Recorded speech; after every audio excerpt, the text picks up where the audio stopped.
Assalamualaikum warahmatullahi wabarakatuh. Bismillahirrahmanirrahim. Nahmaduka ya ghafuru ya syakuru. Mashalli wa sallim barik ala sayyidina maulana Muhammadin wa ala alihi wa sahbihi asma'in. Nama ba'du.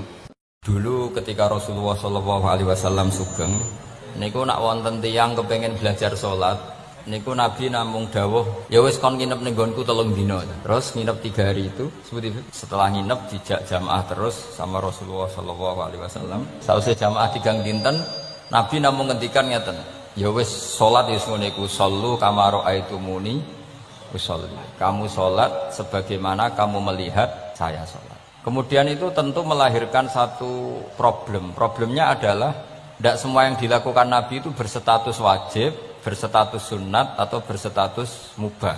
Sebab itu butuh penjelasan para sahabat. Yang sahabat ini niteni mana hal-hal yang nggak tahu ditinggal Nabi berarti disebut nopo wajib atau rukun. Ada hal-hal yang kadang Nabi ngelampai, kadang boten disebut sunat, termasuk kunut.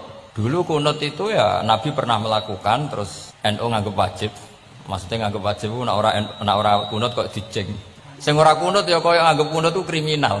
Nah, sesuai itu sono politik identitas. Niku pun boten ulama, niku pun boten niku emosi niku jenenge emosi. Dulu tuh zaman Imam Syafi'i itu kalau sholat di Masjid Abu Hanifah nggih boten kunut. Ketika ditanya, "Kenapa Anda menyunatkan kunut ndak kunut?" Ikraman li hadzal madhab. Saya menghormati mazhab. Nah, kira-kira cara Abu Hanifah kok jek sugeng sholat di Masjid Imam Syafi'i nggih kunut.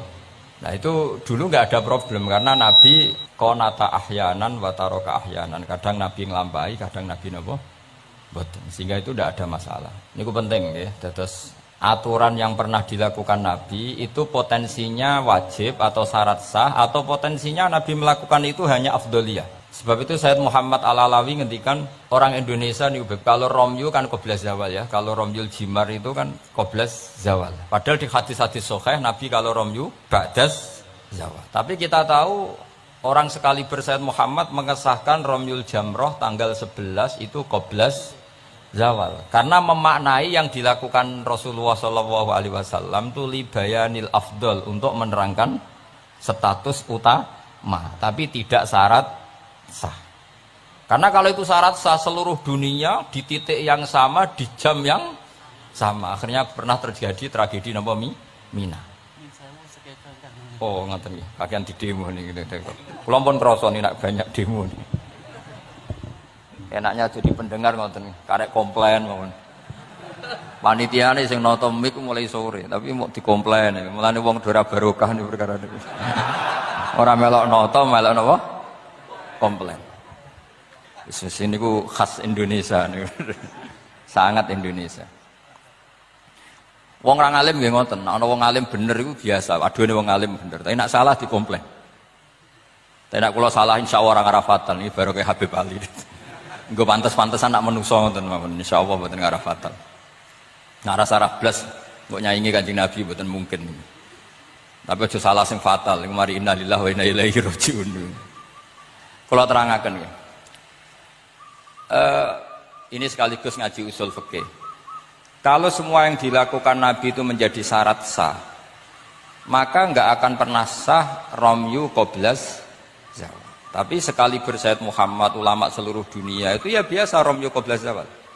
Dan mentakwil apa yang dilakukan Nabi itu libayanil afdoliyah untuk menjelaskan keutamaan. Contoh lagi misalnya, semua ahli tarikh sepakat ketika Nabi tawaf itu tofa rokiban, terus pas tawaf niku naik unta.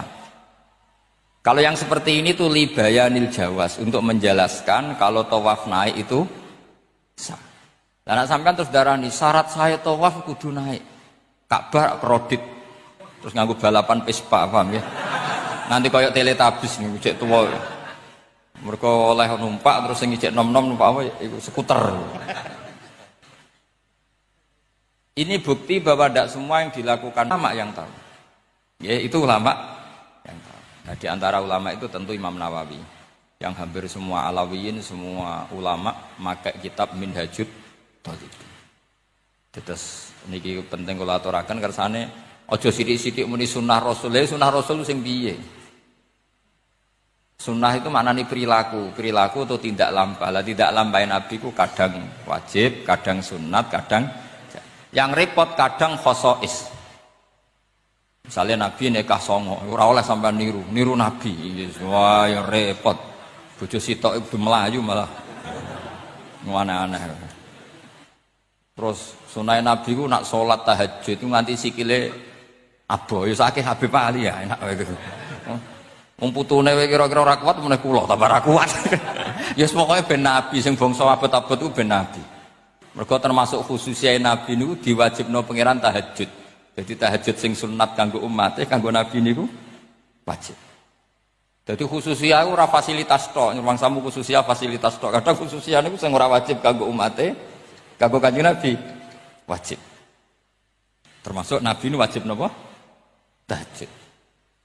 Jadi Nabi ini nak mboten tahajud ngrasa dosa. Nak santrine tenang mawon, mboten ngarah wajib, tak jamin mboten ngarah wajib.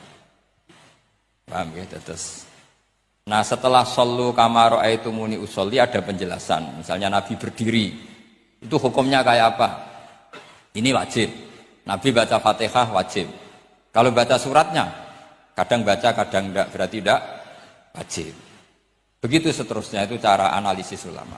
Mohon kula terusaken nggih. Atasiu te kang kaping 9 wal asyiru lan kaping 10 wal hadi asyara lan kaping 11 iku at-tasyahhudu iku maca tasyahud.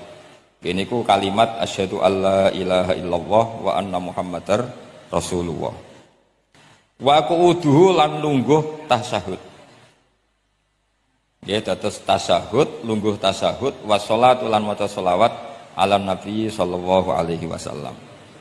Dados dalam tasyahud akhir itu ada 3 rukun sekaligus. Duduknya sendiri rukun, membaca tasyahud juga apa? Rukun, baca sholawat ala nabi juga rukun. Berarti dalam apa?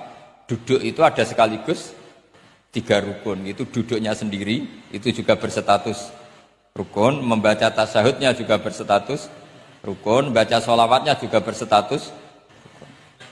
Makanya ada ulama itu kadang ulama itu gelem ra gelem ku ya keliru, tapi keliru sing ra iso bener. Manjane gelem ra gelem keliru. Tapi keliru sing mesti bener. Ya tau ya bener sing mesti keliru. Sama tak bedheki iso jawab. Pertama rukun salat apa ya jawab. Ya jawab ya mesti keliru lah apa-apa. Pertama rukun salat apa? Niat. Berarti kayak niat sik lagi ngadeg apa ngadeg sik lagi niat? Ayo coba. Ayo dhisik ndi niat sampai ngadeg. Ngadeg. Berarti ngadeg tok tanpa niat wis salat. Lho nak ngadeg sik berarti ngadeg tok sedurunge niat wis salat. Menjadi salat setelah niat atau setelah ngadeg? Setelah niat. Lah niat ben ngadeg dhisik ndi? Lah niat ben ngadeg dhisik ndi? Lho kadane. Itu kabeh sarah ndarani wis pokoke gelem ra gelem kudu salah. Muni niat sik ya salah, muni ngadeg sik salah. Atok ora tau mikir kok sampean malah bener. Dadi gak penting. Pidato ora usah detail ya untuk sangu ora usah mikir lah pokoke. Niku pikirane mubalek. Nah ulama mboten mikir ngoten. Jadi ulama itu ya kadang gak dipilihan. Akhirnya darani arkanus sholat itu apa? Pertama apa coba? Kalau pakai tertib. Misalnya basuh wajah yuk. Basuh wajah sama niat dulu mana? Enggak jawab saja. Loh bareng gak fair gitu nih, tertib. Basuh wajah sama niat dulu mana? Dulu niat. Kalau niat dengan tidak basuh, sah atau ora? Gak sah. Nah basuh tok ora niat? Rasa. Berarti basuh wajah mbek niat. Jare wudu kudu tertib. Lah kok ana rukun bareng. Lah ulama ngono. Dadi kadang gak dipilihan, kadang salah iku ya ora dipilihan. Kayak kowe dadi kiai ngaji ujug-ujug hadirine wong wedok ayu wis gelem ra gelem salah. Ora delok dianggap sombong, delok ya dosa tenan.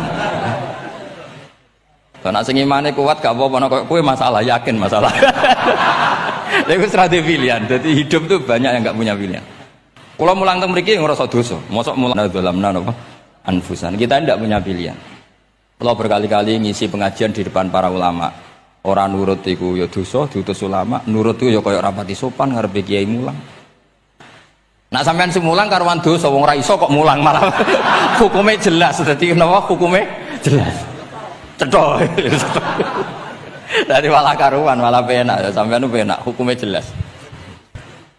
Bon kalau terus no. Jadi ada satu statement hukum yang memang nggak ada pilihan kayak tadi ya, ngadeg, niat, takbir atau apa basuh wajah, niat. Sekarang takbir, takbir sama niat dulu mana? Ayo. Dulu niat apa dulu takbir? Niat. Lah niat tak tanpa takbir, niatnya terhitung enggak? Enggak, wong namanya niat kosdusek muktaronan bifili. Kacek sidik.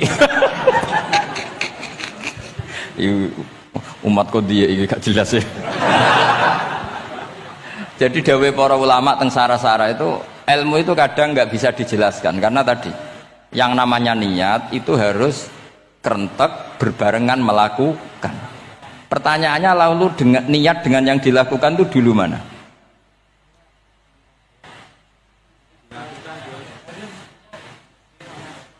Pokoknya berarti apa ya? Takbir, ngadeg, niat, takbir. Lah nek kowe kepen tertib yo ngene niate usolli fardhu dzuri jek lungguh. Bariku takbir. Takbir setengah urung ngadeg. Lagi nomor 3 ngadeg. Takoki gurumu, "Lho kok lagi ngadeg? Kan nomor 3, Pak." Jadi memang nggak ada pilihan. Jadi dalam hidup itu kadang nggak ada pilihan. Makanya kowe ora usah sok suci. Hidup itu nggak ada pilihan. Misalnya kalau saya ditanya, bina wong fasik itu penting nggak? Penting. Tapi kancanan wong fasik ku haram, mari katut. Kowe kancanan wong fasik ku haram, mari katut fasik. Ti ngembarno wong fasik umat Rasulullah ya haram, umat Nabi kok mbarno. Kancanan yo haram, ngembarno haram. Lah terus piye, Gus? Ya ora piye-piye. Ayo saiki misale kowe ngembarno wong ayu tiba ning dalan, haram ta ora? Haram. Terus mbok gendong, haram ta? Hidup itu tidak banyak pilihan. Jadi dilema dari guru-guru dilema. Makanya apa ya seperti itu istafti kolbak takokno atimu.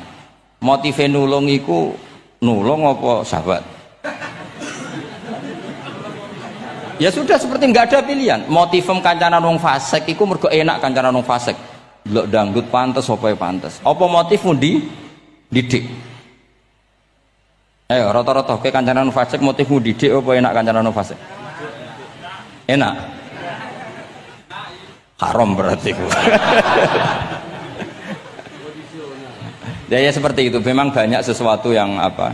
Makanya banyak ulama ngendikan banyak perilaku duniawi yang menjadi amal ukhrawi karena niat. Juga sebaliknya banyak perilaku ukhrawi yang akhirnya menjadi duniawi juga karena niat. Makanya niat itu diatur sedemikian rupa. Nah, ini juga sama. Duduk tasahud akhir. Ayo. Duduknya dulu, duduk tasahud baca sholawat. Itu satu paket. Makanya al-atasek wal asir wal hadi asar at-tasahud wa qu'uduhu wa sholat ala nabi sallallahu alaihi wasallam. Fatasahudu mongko tasahud wa qu'uduhu lan lungguh tasahud. In aqobahuma lamun ana sing maca akibah tapi sami ya. Lamun mungkasi utawa nyusuli huma ing tasahud lan qu'ud apa salamun salam iku ruknani berarti rukun karone. Jadi tasahud yang diakhiri salam itu berstatus rukun. Berarti tasahud awal berstatus sunnat karena tidak diakhiri salam. Jadi nak wonten tiyang traweh kok 4 rakaat langsung salam itu nggak bisa dikatakan batal karena statusnya tasawuf awal nopo sunnat. Yeah. Tapi kalau taraweh itu sudah monggo kalau taraweh itu sudah menjadi alamiah, jadi biasanya ulama berdebatnya begini, ini dengerinnya. Kata taraweh itu alamiah apa implementasi dari Qiyamul Lail? Ayo jawab. Traweh itu alamiah apa implementasi dari Qiyamul Ramadan? Kalau kamu katakan Qiyamul Ramadan, maka ada orang traweh langsung 4 rakaat tanpa tasahud awal, harus kamu katakan sah karena tasahud awal berstatus sunnah. Tadi kan dikatakan tasahud yang wajib itu yang diakhiri salam, berarti tasahud awal sunnah. Di mana-mana kalau sunat boleh ditinggalkan. Nggih. Tapi ada ulama yang agak ekstrim mengatakan begini cara berpikir, tarawih itu alamiah. Alamiah artinya yang dikatakan tarawih. Yang dikatakan tarawih adalah sholat 2 rakaat dengan 1 salam. Paham ya? Artinya kalau 4 rakaat dengan 1 salam itu namanya tidak tarawih. Paham ya? Makanya seperti itu tuh ya gak usah diperdebatkan. Seperti gini, sampean kalau sholat witir aku yakin akeh sing batal, cuma pangeran maklumi. Aku yakin akeh sing batal tapi pangeran maklumi. Jadi disahno, kenapa sah? Dimaklumi Allah Subhanahu wa taala tadi. Kamu kalau witir kan 2 rakaat dulu. 2 rakaat setelah itu. Sekarang pertanyaan saya, ketika 2 rakaat kowe niat tembi. Wong niate witir kok genep. Ya kan? Apa? Lah pertanyaannya begini, ketika rakaat ini minal witri, kemudian orang ini ternyata nggak nerusno sing sak rakaat. Itu sah sebagai witir apa sholat biasa? Loh, ada nih gue. Murid temu beling-beling ya. Modelnya itu mau rasa ya. Tapi ya apa gak zaman akhir ya sampai. Ndak, ketika 2 rakaat itu jenenge sholat witir apa ndak gitu saja pertanyaan. Orang oleh ngeper, jawabnya ngono tok. Ketika 2 rakaat itu witir apa enggak? Tidak.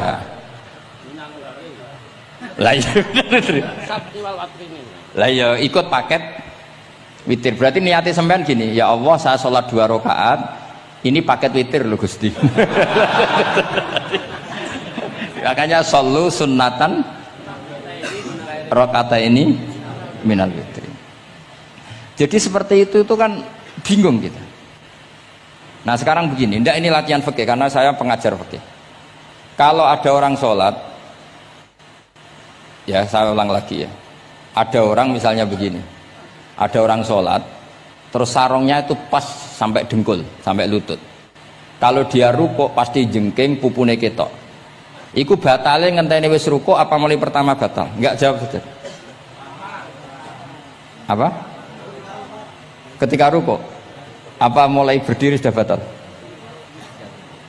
Ketika rukuk. Awas eling-eling ya. Ndak ini undian berhadiah. Itu di Asbawan Nadhair itu ada pertanyaan gini. Lalu yang dikatakan sholat itu apa? Yang dikatakan sholat adalah satu aqwalun wa af'alun muftatahatun bitakbir muftatamatun. Nah, lalu ketika dia rukuk itu batal. Batal yang batal apanya itu Pak? Wong dia belum berbentuk sholat. Berbentuk sholat itu kan kalau sudah absolut sampai salam. Yang batal itu apanya? Wong sholatnya erong kasil lah. Bingung tuh sampai mesti. Jadi makanya pertanyaannya itu apa ya? Fikih itu kadang ya sudah seperti itu memang angel. Makanya kalau kamu melihat perempuan itu di takrib itu melihat perempuan yang ajnabiyah itu haram kecuali untuk sekian hal, termasuk mulang muamalah. Terus ngopi dia ke muamalah repot. Sekarang pertanyaannya, kamu ngopi demi melihat apa melihat untuk ngopi? Nggak jawab. Lah anak niatnya ngopi, mestinya kan brewok lah ya di ngopi ini kan gitu. Cek bakule brewok, cek bakule komisen. Kopi enak. Nah yang kira-kira agak haram itu mesti begini. Saya sama Habib Ali jalan ke Jakarta terus ngantuk ngopi. Kebetulan bakule ayu insya Allah halal karena orang niat. Nak sampean kan gak apal. Wah sing pojok kono wae. Wah itu mesti haram itu tak jamin itu. Goblok ngopi kok ning kene ning kono wae. Kalau saya sama Habib Ali enggak. Jadi ya mlaku-mlaku ngantuk ngopi. Kebetulan bakule ayu. Ya terus mungkin wong soleh ya cepet ya ini bahaya ini. Nak pas umat soleh ya gitu. Kalau enggak pas wah cocok ya. Lah mulai ngomong cocok itu masalah kan. Makanya pertanyaannya itu yang halal itu nazar li taklim apa taklim li nazar? Apa? Nazar, mbok kowe sing muni. Jadi itu masalah-masalah fikih memang. Makanya kalau berteman orang fasik itu hati-hati ya. Kalau itu kamu lihat umatur Rasulullah sallallahu alaihi wasallam yang perlu kamu selamatkan, yang perlu kamu bina, jenenge tarbiyatul fasik, membina orang fasik. Tapi kalau kamu memang bermental fasik, ini namanya mualah, berkawan sama orang fasik. Itu hukumnya langsung rubah. Kalau mualah ya haram, kalau tarbiyah sunnat atau bahkan wajib. Lah takok bedane piye Gus? Ya takokno awakmu. Ya sudah seperti itu, enggak ada jawabannya sudah. Wis engko nang akhirat fayunabbi hukum bima kuntum takmalun. Wis engko apa piyambak sing apa menghisab.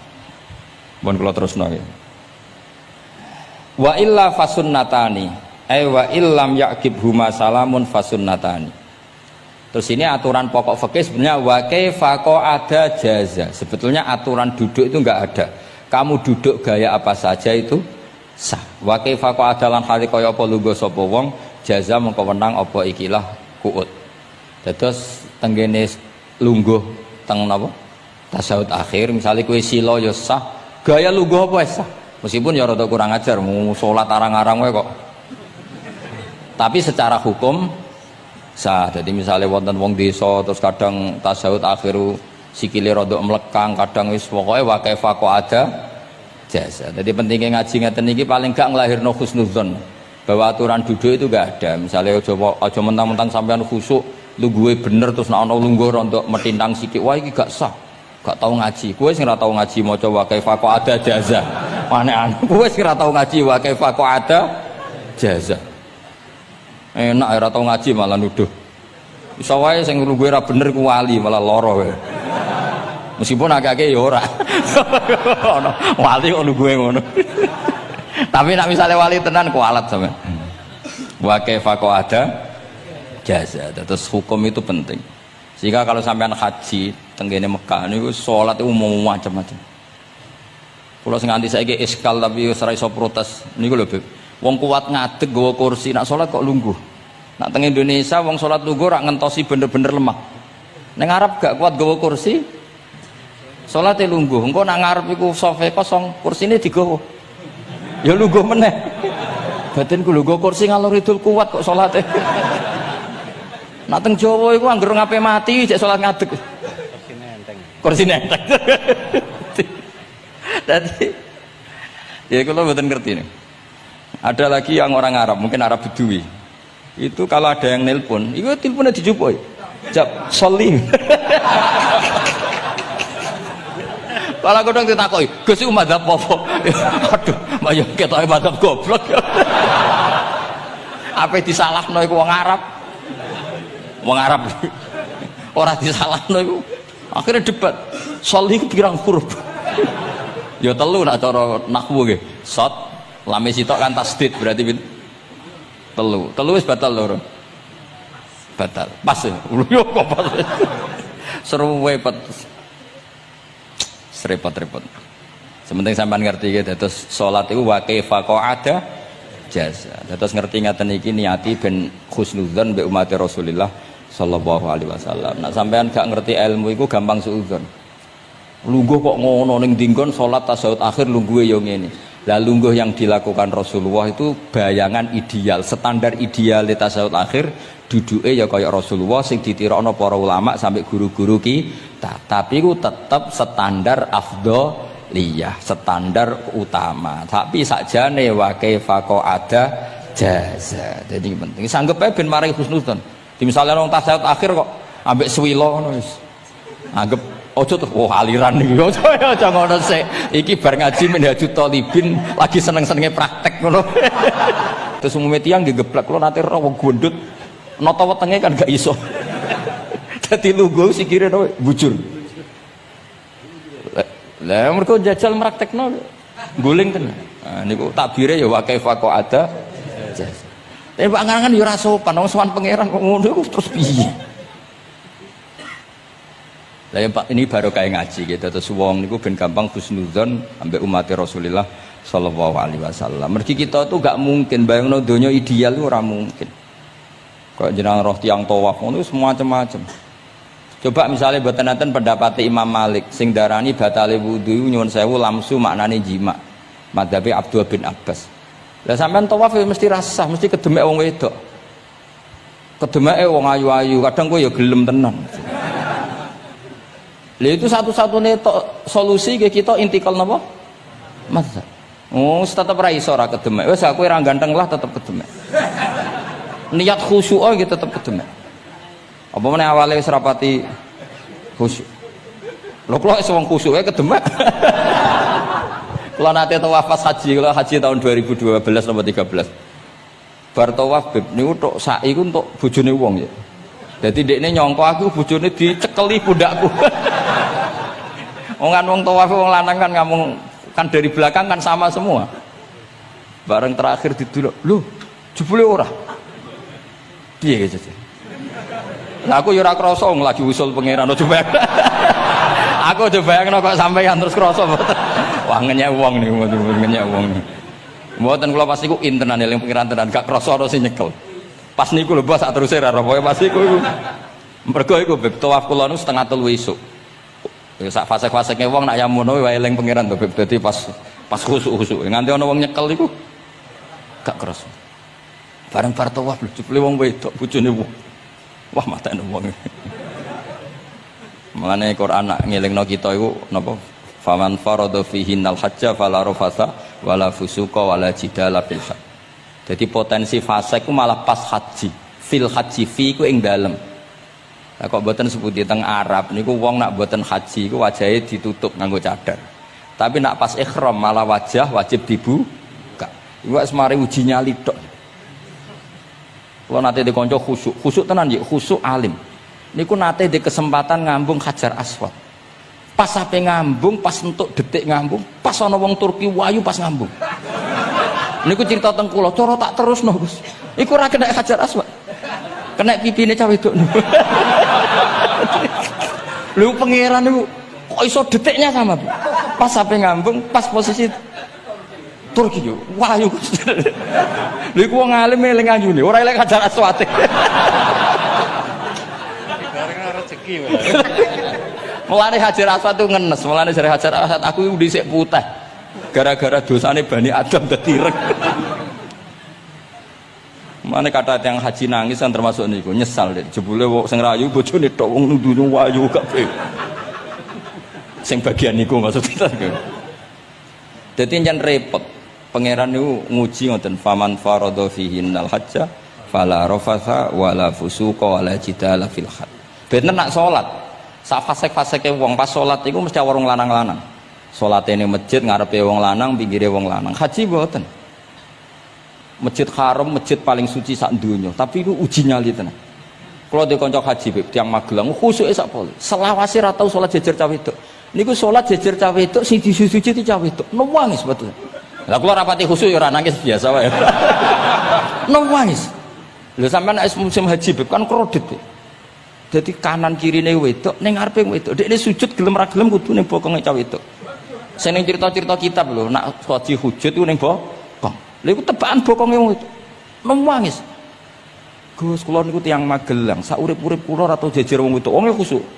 Ketoke bakat dadi wali, ketoke wong khusyuk. Nangis bar haji. Gus kula napa hajine mboten ditampi kok nate ngalami sujud. Aku piye ben ngandani wong khusyuk bingung kok ngandani wong khusyuk. Ngongkon istighfar ndekne ra salah wong kepeksa. Ngongkon nikmati wong khusyuk kok tak kon nikmati. Lho cara sing takok sampean. Aku meni gayamu. Jawabnya gampang, cara sing takok sampean jawabnya gampang. Nggih piye? Paling gayamu apa? Iki sing takok wong khusyuk. Ya akeh sing takok sampean gayamu. Aku lho seneng guyon ra gampang muring-muring. Nate badhe niku Beb. Romyu tanggal 11, umumnya haji Indonesia rak koblas zawal. Melok Beb teng rombongan tiyang niku. Wareng tok Mina wonge diding-diding. Iki ajaran napa Romyu kok koblas zawal? Nabi ku ora tahu. Romyu koblas zawal. Nabi mesti Romyu ba'da zawal. Ngamuk-ngamuk. Sajane kula nu mboten mutawif, kula mboten kaji gaet, mboten kaji tenan nganggo dhuwit. Nak gaet diamuk wajib meneng ya. Engko iso di PHK nak kan. Akhirnya kula ngomong ngene. Akhirnya kula dijono Pak Bak sampe sing ngadepi. Ya Nabi ora tau Romyo koblas zawal tapi ora tau ngamuk-ngamuk koyo kowe aku. Mangkel opo. Lah ya Nabi ora tau Romyo koblas zawal tapi ora tau ngamuk-ngamuk koyo kowe ya men. Repot. Akhirnya aku wah jare kaji oleh jidal akhirnya Iya padha jidal. Ra iso Kang. Pamane ngajak bojo wis geger tok. Kula de kanca ngajak bojo, sing kancane sitok ngajak bojo wong Jogja. Nah bojo sitoke niku isuk-isuk gekno teh sing lanang. Isuk-isuk gekno teh kopi. Sing di bojo ora gawekno teh. Wong wedok kok apike ngono maksude. Jawabe sing wedok, "Lah piye ijolan?"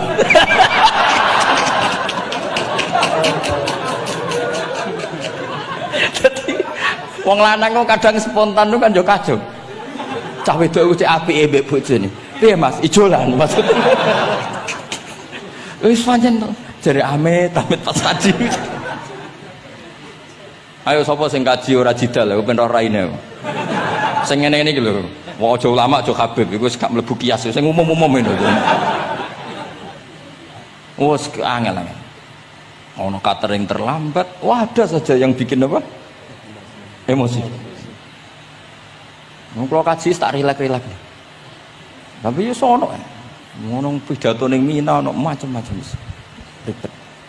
Nah, itu fil khat. Allah memang dari awal memperingatkan potensi maksiat itu justru fil khat ketika musim haji. Pemene wae perkara dam wis macam-macam. Mun kula terusno sing penting kaidah teng salat wa kaifa qa'ada jaz. Kados wingi Imam Rafi'i dawaken salat sujud itu cukup watul jabah. Niku nggih guling-gilingan ben gak gampang suudzon mbek tiyang lintu. Nah, kita piyambak ndak akan mempraktekkan itu. Kita tetap sujud melibatkan 7 anggota. Cuma nak ana sing ngono gak gampang suudzon. Wong bar ngaji minhajud dalibin. Dadi ana gunane lah. Wa kaifa qa'ada jaza. Jadi duduk dengan gaya apa saja berstatus sah. Nggih, duduk dengan gaya apa saja berstatus sah. Tapi saya ulang lagi, tentu kita tidak meraktekkan itu.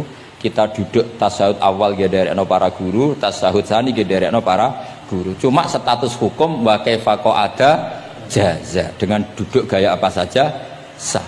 Karena kita tidak pernah tahu. Ana wong duduke mingkrang jebule mbok salahno, mbok takokno jebule udunen kan ya ora roh. Salat kok modele ngono ku model apa? Jebule wonge napa? Udunen. Utawa wonge bar digi pancen sikile ra iso ditekuk. Barang mbok amuk, salat kok ujug-ujug, bar gipan lho gipan. Kan ndak pernah tahu, makanya ini butuh perangkat hukum. Jadi wong alim butuh itu khazanah hukum supaya agama ini luas. Ad-dinu yusrun wala yusyadha hadatina ahadun illa ghalabahu. Yasiru wala tu'assiru, basyiru wala tunaffiru. Mun kula terusno. Wa yusannu lan den sunatno fil awali ing dalam tasawuf awal apa al-iftirasu lugo iftiras. Mun sampean ngerti niku. Fayajlisu ala ka'bi yusrahu wa yansibu yumnahu wa yadau atrafa asabihi lil qiblah. Wa fil akhir at-tawarruku wa kal iftiras lakin yukhriju yusrahu min jihati yamini wa yulsiku warikahu bil ardi. Ini ora usah diterangno nggih karena apa? Ya sudah pokoknya seperti yang sampean praktekkan, itu yang tasawuf awal jenenge napa? Iftiras, yang tasawuf tsani jenenge tawarruk. Ora usah diterangno malah dimaknani malah bingung sama. Wal asah yaftarisul masbuk wasahi lagi. Nah kalau sedikit mau cerita masbuk bahwa agama ini proses. Ya saya ulang lagi, agama ini proses. Dulu para sahabat itu kayak cacilik Kudus, kayak cacilik Indonesia. Jadi dulu para sahabat itu kalau Nabi sudah rakaat ketiga atau rakaat kedua, niku takbir terus sholatnya digebut gitu. Digebut, wis kayak cacilik-cilik kita cilik kan orang imam wis rakaat ketiga kayak takbir ngebut. Nah, engkau bar ngebut nganti bar. Jadi imam rakaat ketiga kita tahu-tahu rakaat ketiga mergo nyelip.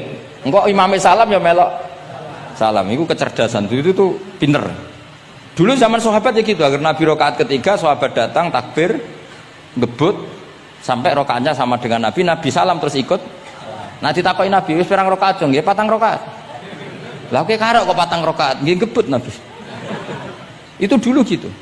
Sampai ada Mu'ad bin Jabal, makanya disebut di antara spesialis fikih itu Mu'ad bin Jabal, ketika beliau karek sama Nabi, beliau ngikuti Nabi, kemudian Nabi setelah salam, beliau menambahkan rakaat yang kurang. Terus semenjak itu jadi syariat kalau untuk masbuk ngikuti imam, setelah imam salam menambahkan rakaat yang ditinggalkan. Terus dibakukan sampai sekarang. Dulu enggak seperti itu. Dulu sholat ya kenalan, jenengan daleme pundi. Oh, kula. Ya mun tengah-tengah sholat. Jejer wong ora kenal. Jenengan tiyang pundi mboten nate ngertos kula tiyang mriki. Nggih ngoten riyen. Nggih. Sahabat sing pun terpelajar ora roh nak ngono iku batal sholat. Sampai setelah sholat Rasulullah sallallahu alaihi wasallam matur, "Inna hadhi sholat munajah." Sholat iku munajat dong ya. Nak omong-omongan mbek pangeran ae ora usah mbek Bani Adam. Akhirnya semenjak itu sholat ngomong mbek Bani Adam hukumnya batal. Sebelum itu ya enggak. Nah, makanya agama ini proses. Sehingga fiqhud dakwah itu harus dihidupkan. Sekarang enggak orang langsung pakai fiqhul ahkam. Akhirnya umat ini melayu. Harusnya yang dimulai fiqhud dakwah. Jadi dulu Nabi berkali-kali kecewa mbek umat itu, tapi Nabi ngempet karena prosesnya fiqhud dakwah. Lho nate wonten tiyang niku nyuwun sewu, ijek di penggawean maling. Sowan Nabi di wis masyhur. Nabi mau ngangkat dia kowe salat. Ada sahabat yang nyuwun sewu rontok usul ning Nabi. Ya Rasulullah, dia punya penyakit sering maling. Kenapa ndak kamu larang supaya tidak maling? Nabi jawab ngeten. Sayanhahu ma yaqul. Nah dekne kok salate wis bener ditampa pangeran kok mari-mari di. Itu termasuk yang diperkuat oleh ceritanya Habib Zain bin Semit dalam kitab Al-Manhajus Sawi. Ada orang preman agak suka malak orang gitu. Tapi nak sholat tenan. Tapi ya malak. Jadi contohnya ya kayak ora usah takok. Ya fase ku macam-macam preman ono ngegeng delok wong wedok ono delok dangdutan terus ono macam-macam. Tapi nak sholat khusyuk. Ada seorang wali yang mangkel. Mangkele iku gunane apa kowe sholat wong ijek fasik. Jawab orang tadi, sama siapal kalimatnya yang diceritakan Habib Zain. Ada'u lisulhi maudian. Saya tetap ingin ada alasan saya berdamai dengan Allah. Jadi aku nak pas maksiat itu kan hubungan saya dengan Allah kurang baik. Maka saya tetap akan menjaga 1-2 perilaku saya yang saya menjaga perdamaian dengan Allah. Istilahnya dalam bahasa Arab, ada'u lisulhi maudian. Saya tetap punya sisi musolahah berdamai dengan Allah.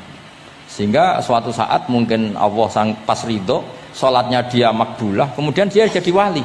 Makanya kita ini nggak pernah tahu Allah ridho pas kita apa, juga nggak pernah tahu Allah benci pas kita apa. Sehingga raiso sampean muni apa gunane kaji nek ijek kelakuane ngono, apa gunane ngaji Minhajul Thalibin ora usah ngono. Saya pas sampean ngaji, pas ra paham, terus ridho mek kodok qadar. Wah diridani pangeran, wong kondang tenan, wong ra paham kok ridho mek kodok qadar. Sing paham ujug, wong goblok kabeh sing pinter aku tok. Waduh, nyoro lek kula nang ngono. Jadi kita tidak pernah tahu Allah itu meletakkan ridhonya di mana, meletakkan sukhtunya di mana. Wonten orang Hawariyin dalam cerita Ihya. Orang Hawariyin itu orang-orang hebat, wali-walinya Allah, pengikut Nabi Isa. Ono preman liwat. Si preman ini spontan melihat orang-orang soleh itu tertarik, langsung ikut gabung. Saya ulang lagi, langsung ikut. Si wali di antara Hawari ini ada yang risih. Aku terkenal wali kok jejer preman, risih deh. Maka si wali tadi mempercepat jalannya karena risih. Intinya si preman menjaga kesopanan, si wali memelihara keangkuhan.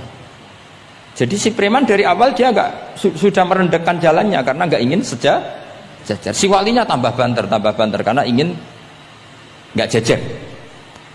Allah saat itu juga menfirmankan ke Nabi Isa karena masih zaman nubuah, Isa liyas ta'nifa al amala. 2 orang ini memulai amal dari nol. Wali ini tak hapus semua amalnya, preman ini tak hapus semua dosanya. Semuanya 0-0. Yang satu untuk barokahnya adab, yang satu untuk afatnya ujub. Jadi mulane dadi kiai koyo kula yo repot, nak ketemu fase kok repot. Apa kancanan kok diamuk sampean rontok garis keras ngene iki. Gus kok kancanan wong fasik. Apa ra kancanan kok nang ujub. Mulane kula ora jelas ya perkara niku ngoten tak dudono. Kenapa Gus Bak sikape ra jelas? Ya bawaane wong alim ora jelas, bocah kok kandhane angel. Dadi bawaane wong alim ora jelas. Tapi ora jelas wae karena apa kancanan wong fasik. Engko kancanan wong fasik kok dadi syariat ya ndak mungkin. Sok suci ya ora. Nah, makanya didawakan Allah laisa laka minal amri syai'un au yatuba alaihim au yu'adzib. Jadi wong fasik kok potensi ini di sepuro pangeran, tapi yo potensi disiksa pangeran. Nah delok potensi di sepuro kita oleh ngancani, nah delok potensi disiksa kita ora oleh. Masalahnya kita tidak tahu. Nggih, masalahnya kita tidak tahu. Delok tenggene cerita-cerita wali. Wong sowan Sunan Bonang iku nggawa gula salam templek ra mesti dadi wali. Kalijaga sing kenale lewat begal dadi wali. Kalijaga kenal Sunan Bonang pertama iku mergo napa? Begal. Kenalane wae lewat begal. Tapi malah dadi wali. Suraka kenal Nabi ku perkara ape bacok. Mergo dekne ku ana sayembara sing iso nyekel Muhammad, ya tentu dijangkar wong sing ngomong wong kafir, sing iso nyekel Muhammad. Mulane dadi kiai ku bingung. Nak nyeritakno tarikh kok nyebut Rasulullah kan gak mungkin wong kafir kok kiai sayembara sing nyekel Rasulullah sallallahu alaihi wasallam dikai hadiah. Ya mosok wong kafir kok sayembarane muni apa? Sing nyekel Rasulullah sallallahu alaihi wasallam tak kei hadiah. Sing bacok Muhammad Rasulullah sallallahu alaihi wasallam tak kei hadiah kan mboten mungkin wong kafir kok muni ngono. Sing kiai sing bingung sing nyeritakno kiai apa muni? Sing nyekel Muhammad tak kei dhuwit. Muni Muhammad kan sekadung ra kulino wong. Cara sampean dadi kiai ya milih ndi? Nyeritakno omongane wong kafir. Milih.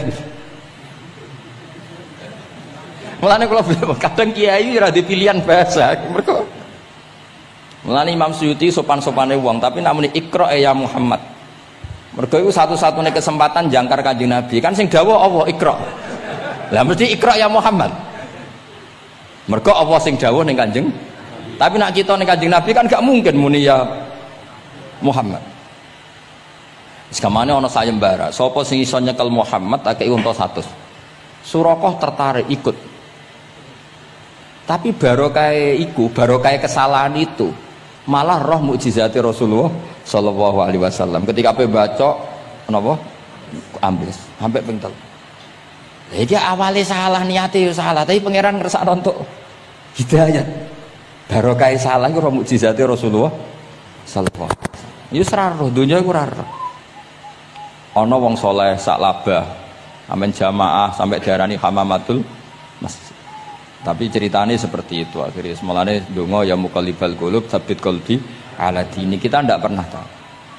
Ya sudah seperti itu. Paham ya? Tapi ya kita tentu ngikuti syariat wa kullun muyassarun lima khuliqalah. Mohon kula terusno. Qultu al-asah ad-dhamm. Terus sing donga sing diwaca teng tasyahud nggih kula waca bismillahirrahmanirrahim. Qultu al-asah wa anna Muhammad Rasulullah tabata fi sahih Muslim wa alam wa aqalli salat ala nabi sallallahu alaihi wasallam Allahumma sholli ala Muhammad wa ali wa ziyadah ila hamidum majid tumeka maring hamidum majid. Berarti kados kita napa wa sholli ala sayyidina Muhammad wa ala ali sayyidina Muhammad kama shollaita ala sayyidina Ibrahim wa ala ali sayyidina Ibrahim terus sampai fil alamina innaka hamidum majid. Dan ini sebagai penutup kalau badhe cerita kalau ada kitab namine Hasyatut Turmusi. Hasyatut Tarmasi atau Turmusi ini karangannya Syekh Mahfud Termas. Beliau adalah murid Sayyid Abi Bakar apa? Syato Sohibul Li'ana. Terus guru dari Mbah Hasyim Asy'ari. Beliau teman dekatnya Habib mbahnya Habib Alotnya Allah kalian Kanjeng Nabi. Terus ketika Kanjeng Nabi dugi Sidratil Muntaha, nggih, ketika dugi napa? Sidratil Muntaha Nabi maos napa? At-tahiyatul mubarakatus sholawatut thayyibatu lillah. Mun Nabi mandek terus dijawab kalian Allah, assalamu alaika ayyuhan nabiyyu wa rahmatullahi wa barakatuh. Allah mandek terus Kanjeng Nabi niku mboten kepengin saking senenge teng umate bahwa kebahagiaan itu hanya untuk beliau. Saking sayangnya teng umate terus ditambahi assalamu alaina wa ala ibadillahi sholihin. Jadi ini barokah syafaat Rasulullah sallallahu alaihi wasallam. Jadi sakjane saking Allah namung assalamu alaika ayuhan nabi hanya untuk Kanjeng Nabi. Tapi Kanjeng Nabi carane nego. Ampun nek Gusti niki umat kula wong kudus kathah ngono dadi kira-kira ngono. Dadi ya pangeran yo dinego ampun nek Gusti niki. Ditambahi assalamu alaina wa ala ibadillahi sholihin. Niku sami kalian wala sawfa yu'tika rabbuka fatardo. Muhammad kamu akan saya kasih nikmat kemudian kamu puas. Jawabannya Kanjeng Nabi napa? Fa wallah la ardo wa wahidun min ummati finnar. Kula badhe jenengan puas no Gusti, saya tidak akan puas selagi satu umatku min ahlil ijabah, min ahli tauhid masih di neraka. Lan kados kula yo bingung, mbek wong fasik yo bingung, ape gedeng umat Nabi, ora gedeng umat sing kumat.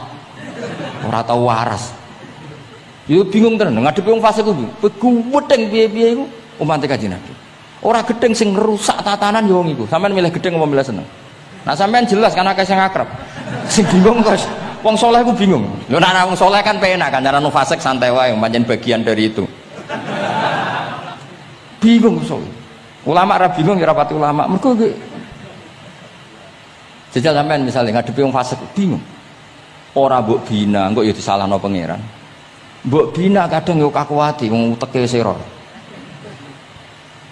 Wis pokoke angel urip ku. Lho nak Kanjeng Nabi karwan pinter ana diwarai pangeran. Sampeyan sing mari sapa? Curang kowe.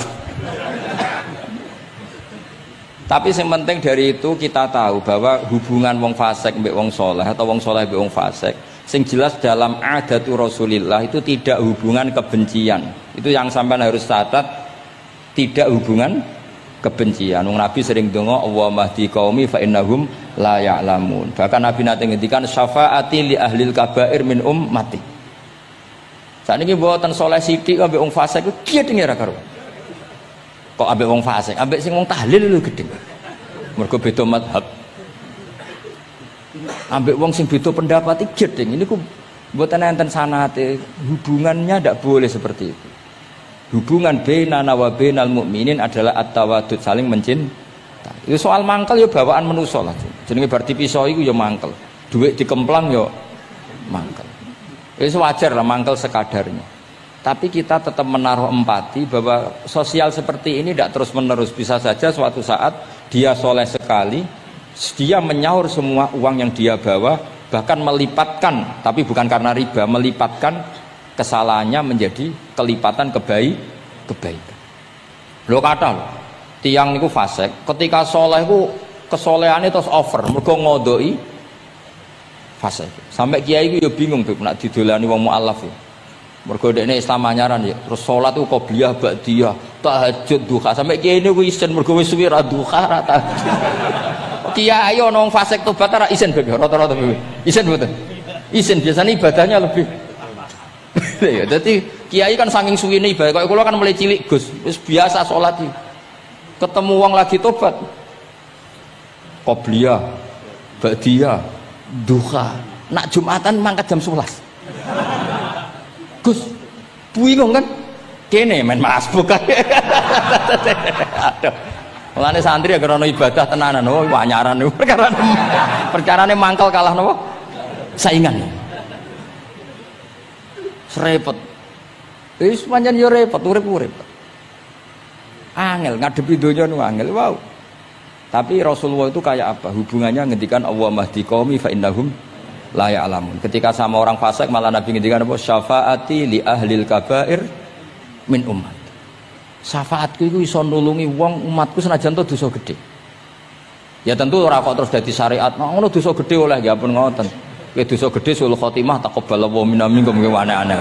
Cuma niki kula cerita, kebencian sama orang-orang sana, orang-orang seperti itu tidak sunnatur Rasulillah sallallahu alaihi wasallam. Sunate Nabi niku nek ana wong fasik iku didongakno dibina.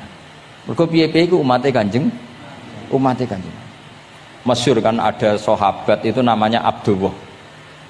Ya Abdullah iku nganti wong lali jenenge nek Abdullah niki teng Bukhari. Wong nyeluk iku khimar saking nakale. Niku senengane mabuk. Lucune ndekne mabuk nang terminal gak gelem. Ning alun-alun gak gelem, nak mabuk senenge ning masjid Kanjeng Nabi. Dadi kadang wong saleh yo lucu ya. Ora para kiai iku gak enak, tapi kok sing dibodoni ya kiai. Mulai dhisik wis ana niku. Dadi ora para kiai iku ora kepenak padahal fase. Engko tapi sing dibodoni yo kiai. Singkat cerita nak bar mabuk mbek Nabi ya dijilid. Dijilid itu diberi sanksi lah. Binial itu sandal atau apalah wa atrofis siap. Tapi akhirnya sahabat karena sering orang itu salah, mereka melaknati itu. Terus kon niku penuh laknat, ngarepe Kanjeng Nabi kok sering mabuk, sering gini-gini. Jawabe Kanjeng Nabi napa? Ini teng Bukhari. Ini harus saya utarakan mereka orang-orang itu hadisnya sahih ta ora. Sedurunge takok tak omong iki ning Bukhari. Mbok kowe roh mbok ora mongke tak omong iki ning Bukhari. Daripada ra roh takok sahih enggak ngono ya. Ya Beb di kota kene takok sahih ta ora. Nyorok saiki ape dalil lu mikir akhir. Wedi dites oh. Kula ya tau dites ngono. Gus iku hadis sahih ta ora mbek wong kota. Mbah delok dhewe ya. Kowe iso maca ta ora takokane. Lah mangkel wong, ajane kula ya ape dadi wong apian mau mangkelno ngono, tapi wong kono mangkel sik ya. Daripada dadi udun tak omongno ae. Ngempet nak kesuwen jare wong Jawa dadi napa? Udun. Tapi apa kata Rasulullah? La tal'anuhu fa innahu yuhibbu wa rasulah. Kowe aja geman nglaknati wong mabuk iki. Piye-piye seneng Allah mbek Rasul. Mulane ribet gitu. Kowe ana wong joget pas selawatan kene ya bingung. Mbok halal lho iku selawatan kok joget. Mbok haramno iku pira-pira jogete pas selawatan. Terus takoki hukume piye Gus? Sing jelas ora dihukum polisi kok. Lah ra iso jawab. Wah niki mboten fatwa lho niki guyon mawon. Pokoke iku ra ngono. Niki seksine wonten itratur Rasulullah sallallahu alaihi wasallam wonten putu-putune Nabi. Bingung pancen ngadepi ngono niku bingung. Ngono niku mulai zaman Nabi. Jadi sahabat itu sing rodok beling ning bab iku lho Habib. Iku jenenge Nuaiman, Abdullah niki amang apal. Nuaiman itu malah parah meneh. Nuaiman sahabat senengane guyon, Nabi mau dibuli. Kok sahabat Nabi senengane nek ora di dhuwit iku ora ana bakul keliling. Ah ngene. Nabi aturi lah pilih sing apik, mangan mbek Nabi. Terus bariku terus Nabi kok nyongkone hadiah. Bariku bayar Nabi. Bar. Kanjeng Nabi. Nabi ya meng semtok. Nabi apian. Mulane ya ahli jajal mesti niru bae tenang ya kapan. Dadi ngoten. Lah Nuaiman saking nakal niki cerita. Cerita ini ada di Ihya, ada di Ithaf. Ana ad-Dharir, tiyang niku wuta. Wuta teng masjid, takok. Nggon uyah iku ndi? Dituntun mbek Nuaiman, seneng kene ra wis. Iku jan ning tengah masjid. Ngamuk-ngamuk, awas aku nak ketemu Nuaiman tak tutuk. Dekne krungu nak diancam ad-Dharir wong wuta. Hari ketiga digandeng meneh, Beb. Kowe kepengin roh ketemu Nuaiman. Yo endi wonge tak duduke. Dijejero Sayyidina Utsman. Pas iku Sayyidina Utsman isih salat. Iki lho Nuaiman. Ki kuat dhuwur. Kuwe kir masjid Amirul Mukminin. Dadi wong nak bodoni iku ora iso pisan, mesti berseri. Dadi lu bodoni pertama wis fatal, kedua luweh sahabat. Jadi sahabat itu macam-macam. Tapi kabeh iku fil jannah. Mergo menangi delok wajah Rasulullah sallallahu alaihi wasallam. Lah niku dawuh Nabi, aja laknati wong ngono-ngono iku piye-piye seneng Allah mbek Rasul. Itu di Ihya diterangkan, kula masih ingat betul takbir di Ihya. Saya masih ingat betul kalimat itu. Memang saya hafalkan. Falam yukhrijhu bil ma'siyah anil mahabbah. Saya masih hafal betul. Saya mencek itu di Ihya. Mesti persis lafaz yang saya ucapkan kan. Falam yukhrijhu bil ma'siyah anil mahabbah. Nabi tidak mengeluarkan seseorang dari status mahabbah hanya karena maksiat. Lo kata gak misalnya preman-preman ketemu Kiai Nyucup, ketemu Habib Nyucup, kata ada? Gak ada. Diarani preman, mbek Habib tua Habib Nyucup, Nyucup tenan, dikongkon nurut tenan. Jajal ora salat iku kon roan. Resiki daleme Habib Wali, oke wis suweneng. Asal kon aja kon salat. Jadi artinya apa? Ya unik. Tapi barokah mahabbah itu semoga suatu saat jadi orang baik. Wong kula sering ketemu preman Nyucup wong tua-tuanan Nyucup. Tahu salat tenate. Tapi kula suwen Gus jenengan piye bingung gak. Mula nate diceritani preman iki kisah nyata ning kapal pesiar, preman sugih ning kapal pesiar. Niku tukaran kalian tiyang cerita kula berjotosi tiyang. Kena apa? Teng kapal pesiar karena hari Jumat itu ono Jumatan. Lah ada orang yang enggak Jumatan itu gak terima mergo dadi birisik. Wong hiburan kok ono apa? Jumatan. Nah pas gremeng iki dikira wong Islam sing fasik iki dijak gremeng seneng. Kapale wong akeh nyewa bareng kok dienggo Jumatan berisik. Ngene iki kudune ora usah Jumatan, hiburan kok ono Jumatan. Dicuwot sampai sing ra Jumatan. Bingung kan iki. Lho kok joto? Lah aku ra Jumatan lah ra trimo ana wong nyek Jumatan. Fase ke Indonesia aku pusing mikir. Kathah sing ngono. Wah akeh. Pokoknya Indonesia aku bingung, pengamat tuh pusing. Yo bangga cerita kula bangga. Lah jajal lho, preman-preman sing ra salat, ana wong ganggu wong salat tuh trimo ta ora kira-kira? Gak trimo. Wis pokoke unik Indonesia. Pun kula terusaken ya, dados ketika Nabi sungkeman teng kene mengke niku wonten teng cerita teng Kiai Mahfud sungkeman teng pangeran ngelafat napa at-tahiyatul mubarakatus sholawatut thayyibatulillah. Terus kalian Allah dijawab assalamu alaika ayyuhan nabiyyu wa rahmatullah wa barakatuh. Terus Nabi ngersakno salam untuk beliau itu umum untuk sinten mawon saking syafaqah welase Rasulullah sallallahu alaihi wasallam. Terus disebut assalamu alaina wa ala ibadillahi sholihin. Terus teng kitab niku malaikat terus derek gabung Nabi piyambak nggih derek ngendikan sedanten asyhadu alla ilaha illallah wa asyhadu anna muhammadar rasulullah. Dados kula suwun salate jenengan lafat-lafat yang dipilih para ulama itu lafat-lafat spesial. Maka meskipun lafat-lafat itu berstatus sebagian sunat, tapi guru-guru kita tidak pernah meninggalkan itu. Meskipun berstatus sebagiannya sunnat. Jadi misalnya sampean gak oleh misalnya soal ahli fikih sing rukun ning gone tasawuf akhir mu syahadat tok terus bareng lungguh asyhadu alla ilaha illallah asyhadu anna muhammad sallallahu Muhammad assalamualaikum yo kenemenan bakhil yo napa takoki lha kok ngono tok liyane kan sunat sing wajib kan tasyahud.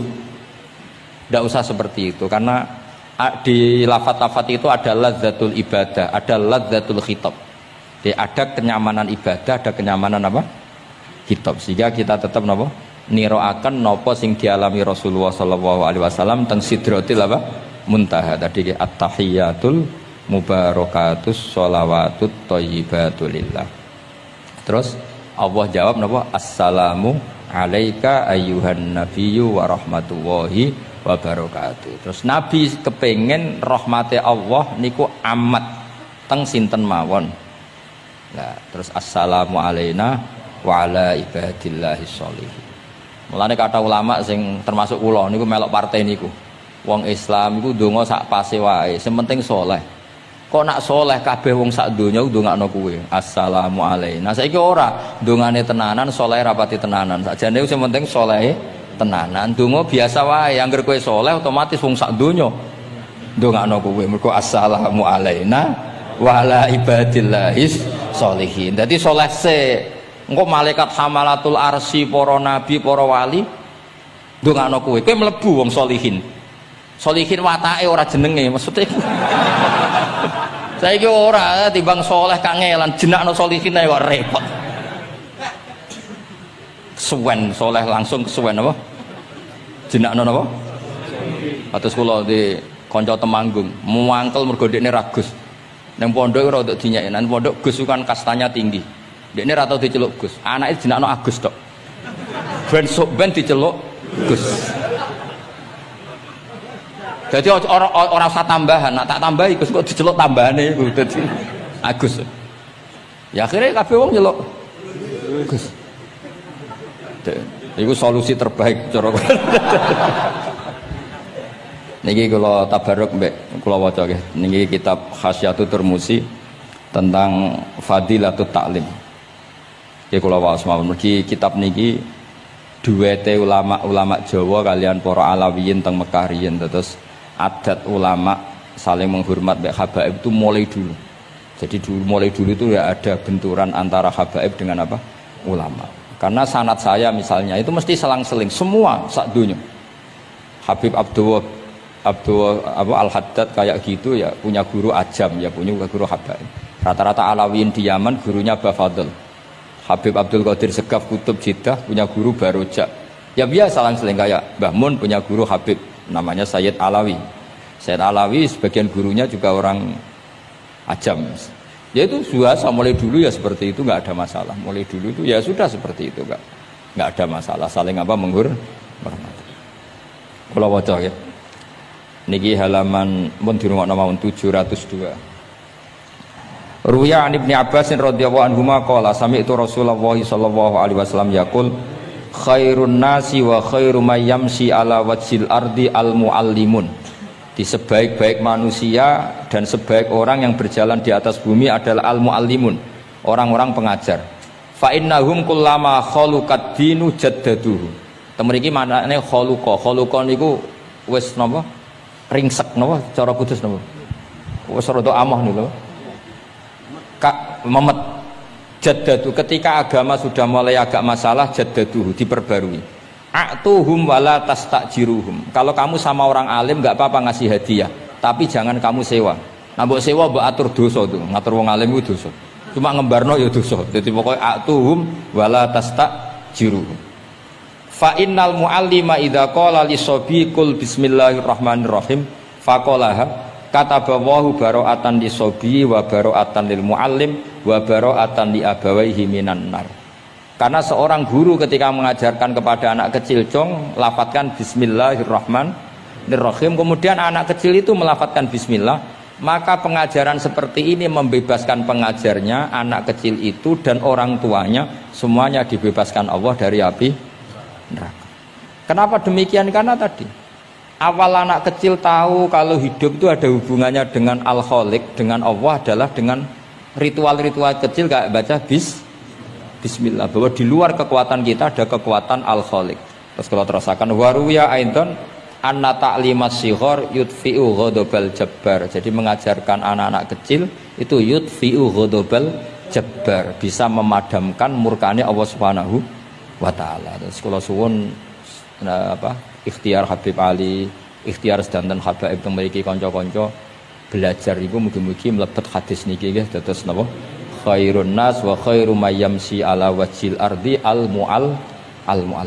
Orang sekarang dalil-dalil wa may yatawallahum minkum fa innahu minhum. Kalau berkawan orang kafir, maka dia menjadi kafir. Itu kan fatal. Semua nabi berkawan orang kafir. Karena dakwahnya memang sama orang kafir.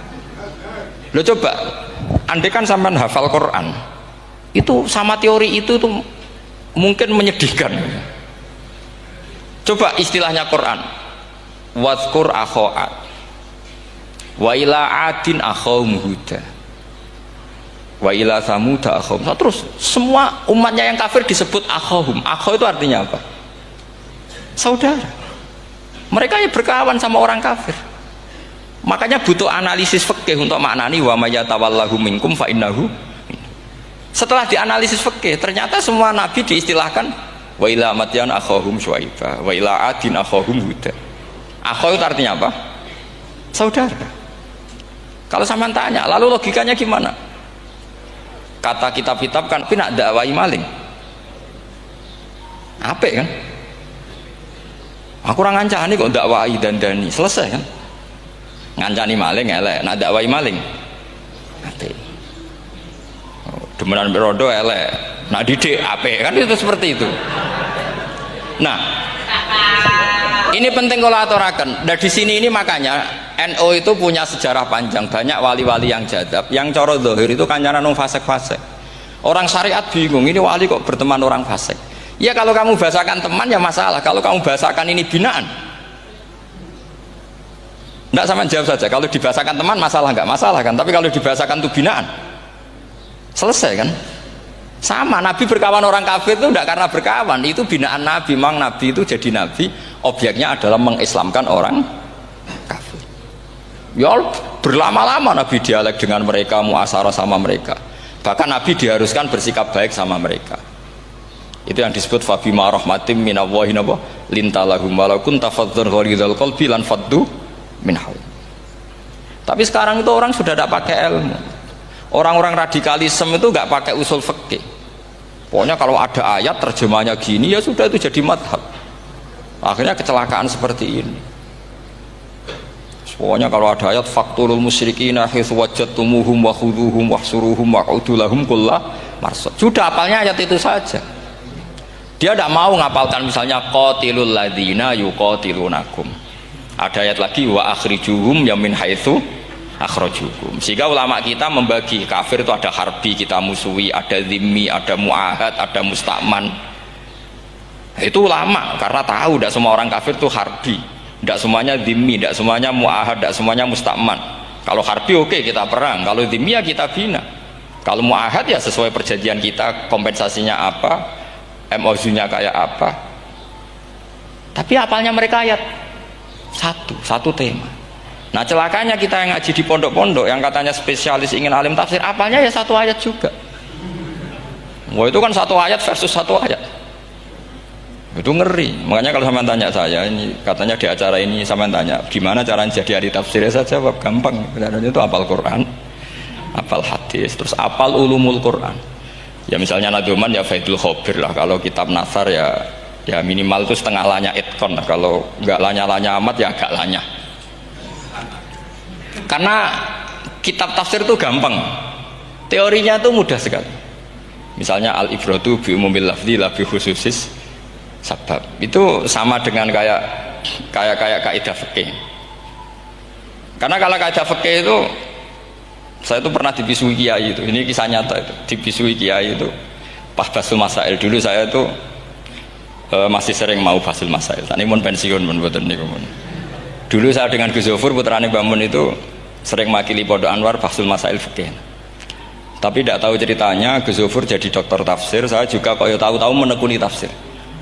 Lama-lama orang itu lupa status saya yang fakih ya. Makanya saya itu ya kadang eman gitu karena ini status penting juga. Tapi status fikih itu kadang memang menyesatkan. Karena begini, itu dulu pernah ada basul masail itu begini. Ini kisah nyata ini. Ada desainer baju putri untuk putri, anak putri. Kemudian desainer itu menciptakan satu celana pendek atau celana seperempat. Dengan desain ini pasti kalau dipakai itu auratnya itu kelihatan. Bagaimana hukumnya desainer ini? Apa termasuk mimman sarro'a as-sayyi'ata? Karena terjadi kasfil aurat. Apa enggak? Rata-rata kalau dia yang khusus-khusus, yang sepuh-sepuh, desainer itu dosa. Gara-gara tren pakaian ini mau wedok buka aurat. Tapi kiai-kiai alim yang muda-muda entah saking belingnya, entah saking pinternya tidak tahu. Bilang begini, Pak Yai, yang didesain apa? Ya celana itu. Lalu celana itu fungsinya nutupi apa buka aurat?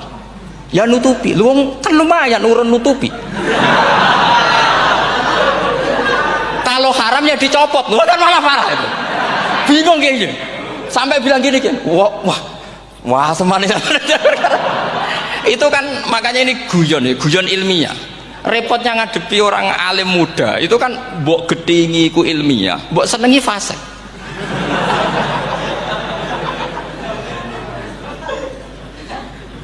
Ketika kiai yang khusyuk tadi tak tanya, kalau desainer katok seperapat, paham gitu? Waktu itu desainernya kena hukum haram enggak? Sampean jawab saja. Oh haram dari kiai sepuh karena dengan desain itu misalnya lututnya kelihatan. Tapi pertanyaannya kayak muda saya masih ingat betul, saya tanya. Lalu fungsi pakaian itu apa Pak Yai? Fungsi itu kan tetap nutupi sebagian aurat. Kalau Anda haramkan, barang haram itu harus dihilangkan. Nah, itu. Sampai Kiai itu setelah acara itu manggil saya. Gus, kalau ngakoni jenengan alim tapi podo repote. Podo repote nak dalam itu kan terus itu ada perumusan di redaksi keputusan yang dijual itu yang masail fikihnya kan terus diputuskan dibukukan. Kalau redaksinya halal terus nanti orang pakai rok semua. Dan saya balik bantah, kalau redaksinya haram orang nggak pakai rok malah. Akhirnya itu apa? Kebijakannya lucu. Buak we Gus, pertanyaan itu buak sak jawabannya oke. Jadi kita debat tidak jadi. Ini cerita ilmiah. Makanya sama tidak wajib anut saya ini terlalu ilmiah, jadi tidak baik untuk kehidupan kesalian kurang baik. Jadi ini, tapi ini ilmu. Tetap kaidahnya fikih ma la yudraku kullu la yudraku kullu. Jangan kalau tidak bisa nutupi aurat semua, lalu jangan sama sekali. Lunggi kan kaidahnya kan gitu, ma la yudraku kullu la yudraku kullu. Misalnya Anda punya tetangga nggak mau pakai jilbab, nggak mau pakai pakaian muslimah, kamu tidak boleh bilang munisan raklambinan, tidak bisa. Malayut rokukullu layut napa malah yudraku kullu la yudraku napa kullu. Makanya ini kita harus hati-hati. Nah bayangkan sekarang orang meneliti Quran itu yudraku kullu.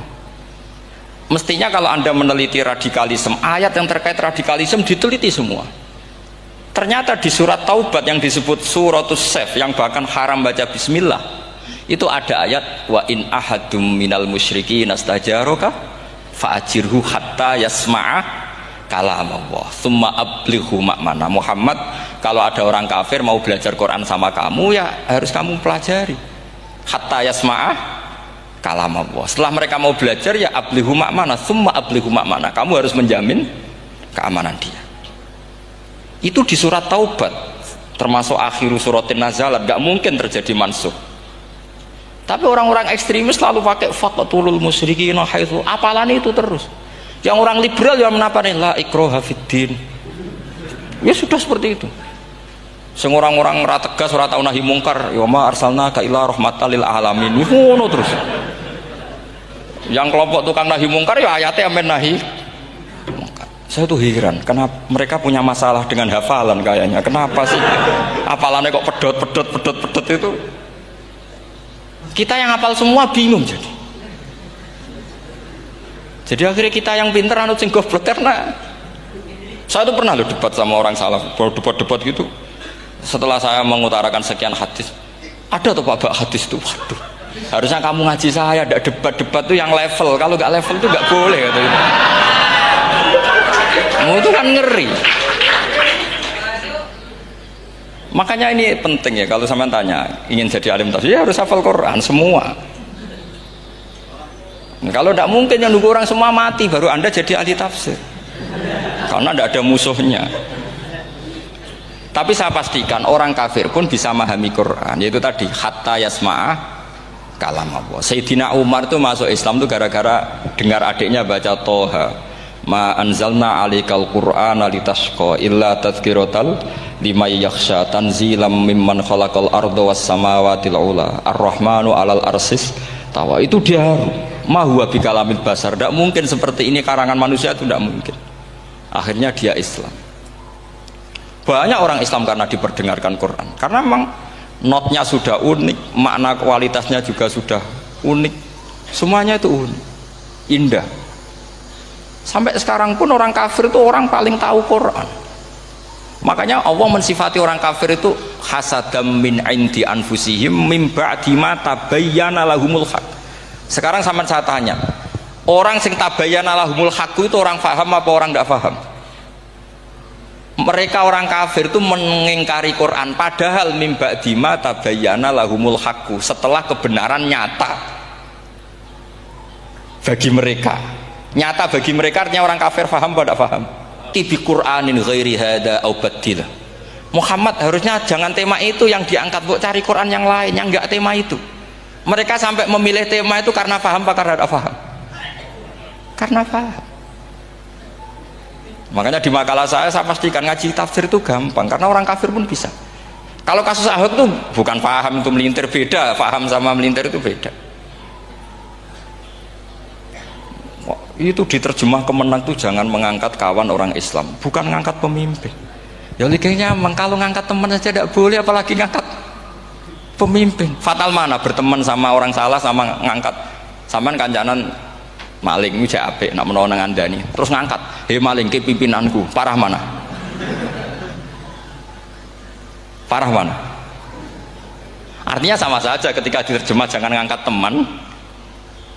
Sebetulnya ngangkat pemimpin lebih fatal. Itu kan mafhum awlawiyah, itu kan normal saja. Itu di Quran biasa, misalnya innalladzina ya'kuluna amwalal yatama dzulman, orang yang makan hartanya anak yatim secara zalim. Kamu bilang, "Gus saya tidak makan kok, sepeda motornya tak gasap, tak jual." Yang diharamkan kan makan. Wah ya sarap kalau gitu. Maknanya begini, memakan harta anak yatim artinya ifsad. Ifsad itu merusak. Nak ngono ikhraq, membakar atau mencuri sama dengan makan, bal asad, malah kan lebih apa? Lebih apa? Dasar. Jadi yakuluna di situ tuh ba'dul amsilah, sebagian contoh min wujuhil ifsad atau min wujuhil ihlak. Jangan kok karena ayatnya makan, oh yang haram tuh makan, kalau nyuri gak apa-apa.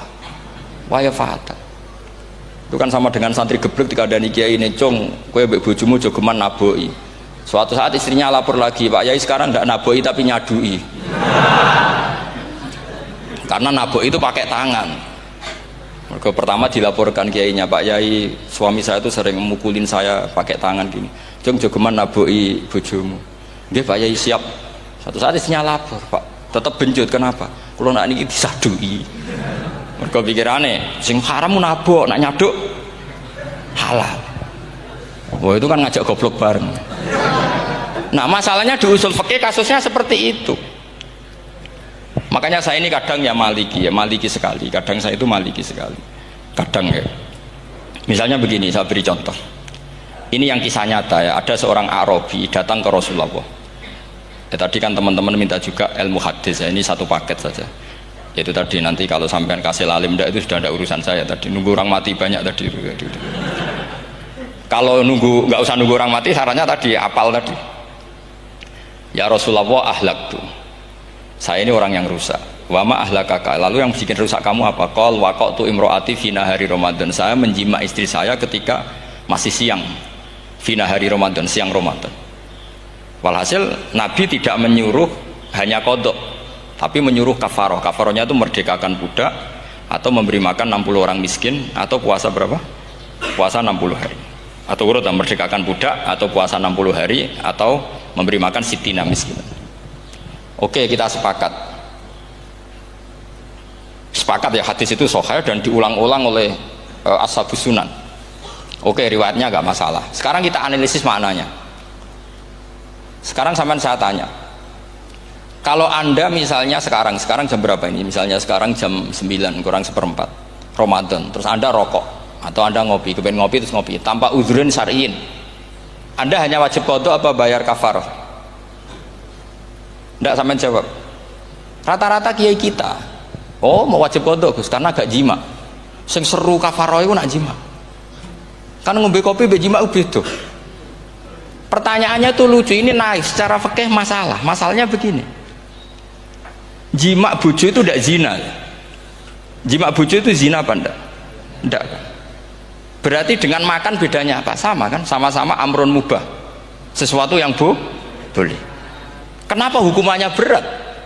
Makanya kata Imam Malik, enggak itu nilainya. Nilainya adalah hadku hurmati Ramadan bi ghairi udzrin syar'iyyin. Makanya kata Imam Malik, siapapun yang makan fina hari Ramadan, iftar apapun fina hari Ramadan bi ghairi udzrin syar'iyyin, maka hukumnya sama dengan jima fina hari Ramadan. Karena sama-sama ihlak ifsad hurmata Ramadan bi ghairi udzrin syar'iyyin. Loh enggak, ini ilmiah. Kamu udah harus cocok, tapi otak kamu harus percaya. Loh iya kan beda kan? Saya secara nafsu tidak cocok, cek berarti. Tapi ilmiah saya setuju. Kalau Kiai Kandani itu kan pasti pakai badul amsilah, kan nggak mungkin semua contoh disebut. Cong penak melaku-melaku jogeman delok wedok iku mari setan. Mboten delok Mbah, nyekel lho malah parah to. Ndak bisa. Makanya ini masalahnya lafat. Ini kembali ke Imam Syafi'i bilisanin arabiyyim mubin. Ketika seorang kiai bilang cung jogeman delok cawe wedok adalah mengungkapkan al-muharramat. Bukan mentaksis yang haram itu hanya melihat. Saya ulang lagi ya, ketika seorang kiai bilang cung jogeman delok wedok sing haram, itu semangatnya adalah melawan keharaman, bukan mentaksis yang haram hanya delok. Itu di Quran normal semua, di semua lugat ya biasa. Itu kan sama seperti misalnya seorang mbah ngasih uang cucunya, cung tak kayak duit 100.000, cung gue tuku es. Terus gue mendingan, nak ragu tuku es haram iki kan ngongkone tuku es. Lah kepen putumu mati kan nyeben 100.000 gue tuku es. Ya mulai dulu istilahnya nambah ngekek ibu tuh cung 100.000 gue tuku es. Cara wong kuno. Nah, maksudnya gue pokoknya umumnya cak cilik senane es cuma nyebut. Ya sudah seperti itu. Sama seperti Quran menghentikan begini. Ini memang saya latih yang fikih dulu, yang pokok-pokok. Di antara yang enggak boleh dikawin adalah wa antasma'u bainal ukhtaini illa ma qad salah. Kamu tidak boleh menikahi Sri dan Zainab, kakak beradik. Sudah sepakat nggih? Fi nikahin wahid enggak boleh al jam'u bainal ukhtain. Jadi mbaknya kamu kawin, adiknya kamu kawin fi nikahin wahid. Tapi nak ngeduni boleh, berarti kan dengan waktu yang berbeda. Quran hanya menyebut itu. Kemudian Rasulullah zaman Sugeng itu hanya nambahi wala binal mar'ati wa ammatiha wala binal mar'ati wa kholatiha, juga agak boleh menikahi ponaan plus buliknya, baik bulik dari bapak yaitu ammah maupun bulik dari ibu disebut apa? Kholah. Kemudian ulama fikih merasa ada yang kurang, ditambahi lagi. Dua perempuan yang andekan yang satu itu lelaki kok haram nikah, berarti haram jam'u fi nikahin wahid. Misalnya cucu rabibahnya boleh enggak? Enggak boleh kan? Berarti kalau sampai ngumpulkan cucu dan mbahnya fi nikahin wahid juga enggak boleh. Tapi orang yang waras itu tidak akan nyalahkan Quran ketika tidak lengkap. Wa antasma'u bainal ukhtaini ila ma qad sal, ini tidak lengkap. Yang haram kan tidak hanya jam'u bainal ukhtain, termasuk mengumpulkan cucu dan mbahnya. Karena Quran nggak mau dengan logika tidak waras, itu tidak mau. Taruh saja orang itu rata-rata mbahnya kan umur 70 tahun, cucunya umur 17 tahun. Kebayang nggak kamu nikahi sehingga adik kan boleh bareng, pasti kamu milih bareng. Makanya Quran hanya bakas wa antasma'u final ukhtain, karena yang mungkin masih menggugah selera itu dua. Tapi kalau cucu sama mbahnya itu, kalau ada yang masih selera kan ya sarap tuh. Tapi fikih sebagai kaidah tetap menerangkan termasuk yang haram jam'u adalah bainal mar'ati wajad datiha. Paham juga maksudnya? Artinya ketika menyebut itu tidak jaminan merangkum semua hukum, tapi ba'dul amsilah. Fa'innal akila yaktafiya bi isyaratil ba'di, karena orang kalau punya akal diisyaroi sebagian sudah paham. Ini penting kalau aturakan. Jadi ini penting. Nah bayangkan sekarang banyak gerakan-gerakan ahli Quran katanya, tapi nggak memahami ilmu usul fikih. Quran ra ono ya wis. Nang Quran ra ono cerita harame asu, nak ngono asu ya halal. Ora ono Qurane. Sing ra ono iku tekem ora Qurane, kok aneh-aneh. Itu kan sama. Terus sampean misalnya tadi jam 09.00 Ramadan tambah uzurin syariyin terus mangan mie rokokan, itu kan melecehkan Ramadan biwiri uzurin syariyin, karena melecehkan hurmata Ramadan kena sanksi separah itu. Jangan kamu terus bilang tapi Nabi hanya bilang masalah jima fi nahar Ramadan. Jima istri itu hukumnya itu tidak zina, hukumnya itu mubah sama dengan makan. Ini cara madzhab Maliki, tapi kita alhamdulillah madzhab Syafi'i, ya, sangat-sangat Syafi'iyah. Dalam banyak hal sangat-sangat Syafi'iyah. Tapi dalam banyak hal kadang-kadang saya Maliki. Ya, itu kan kalau sampean tanya kenapa gitu, ya hikmahnya baca banyak saja. Karena yang Syafi'i itu ya karena bacanya hanya Syafi'i, itu bukan fanatik, itu keterbatasan. Jadi itu beda, ada apa itu namanya, ada fanatik, itu keterbatasan. Itu beda sekali. Jadi kita harus ngaji yang banyak. Saya itu termasuk utang ya sama Imam Syafi'i itu baca kitab Ar-Risalah.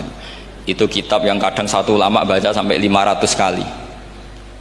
Yaitu Imam Syafi'i itu dalam kitab Risalah itu begini, ini termasuk ulumul Quran yang paling penting. Muqaddimahnya begini. Wan nasu sinfani min awalil amri. Wan nasu sinfani. Ketika Rasulullah datang membawa Quran itu manusia hanya ada dua. Al kuffar sing dari jenis ahli kitab dan kuffar dari jenis yang tidak ahli kitab. Bahkan tidak ada orang Islam zaman itu. Pertama Nabi jadi Nabi itu adakah pendengarnya yang Muslim? Kan tidak ada. Semuanya ahli kitab.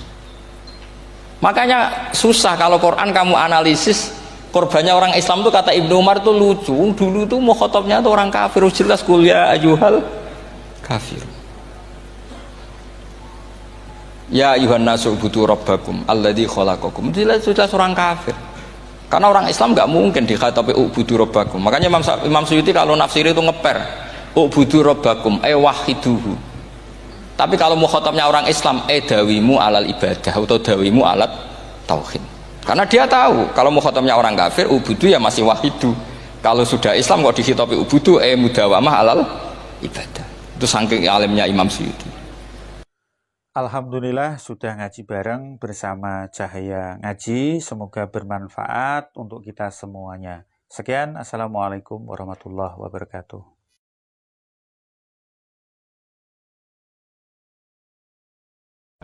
Saya pernah dicium sama orang miskin yang akut, miskin betul. Itu tak ajarin, Anda ini lebih hebat ketimbang orang-orang kaya. Misalnya gini, misalnya ada komunitas rektor atau kiai besar. Saya ini kata orang banyak termasuk kiai besar. Mungkin kalau pinjam uang itu karena mau beli mobil, aksesoris mobil, karena kita kiai top atau rektor atau orang-orang top. Kalau sesama orang miskin itu pinjem-pinjemannya itu urusan beras, itu urusan nyawa. Keren mana? Nyelamatkan nyawa sama aksesoris mobil. Nyawa. Jadi pahala kamu pasti lebih besar itu. Itu senengnya jadi orang miskin terus keterusan sampai sekarang. Itu. Ya coba kalau menteri sama menteri, rektor sama rektor, kira-kira pinjamannya apa Pak Arso? Kan kalau mau beli mobil atau mau umroh VIP, pokoknya yang keren-keren. Kalau orang miskin pinjam karena apa? Makan kan? Beras kan?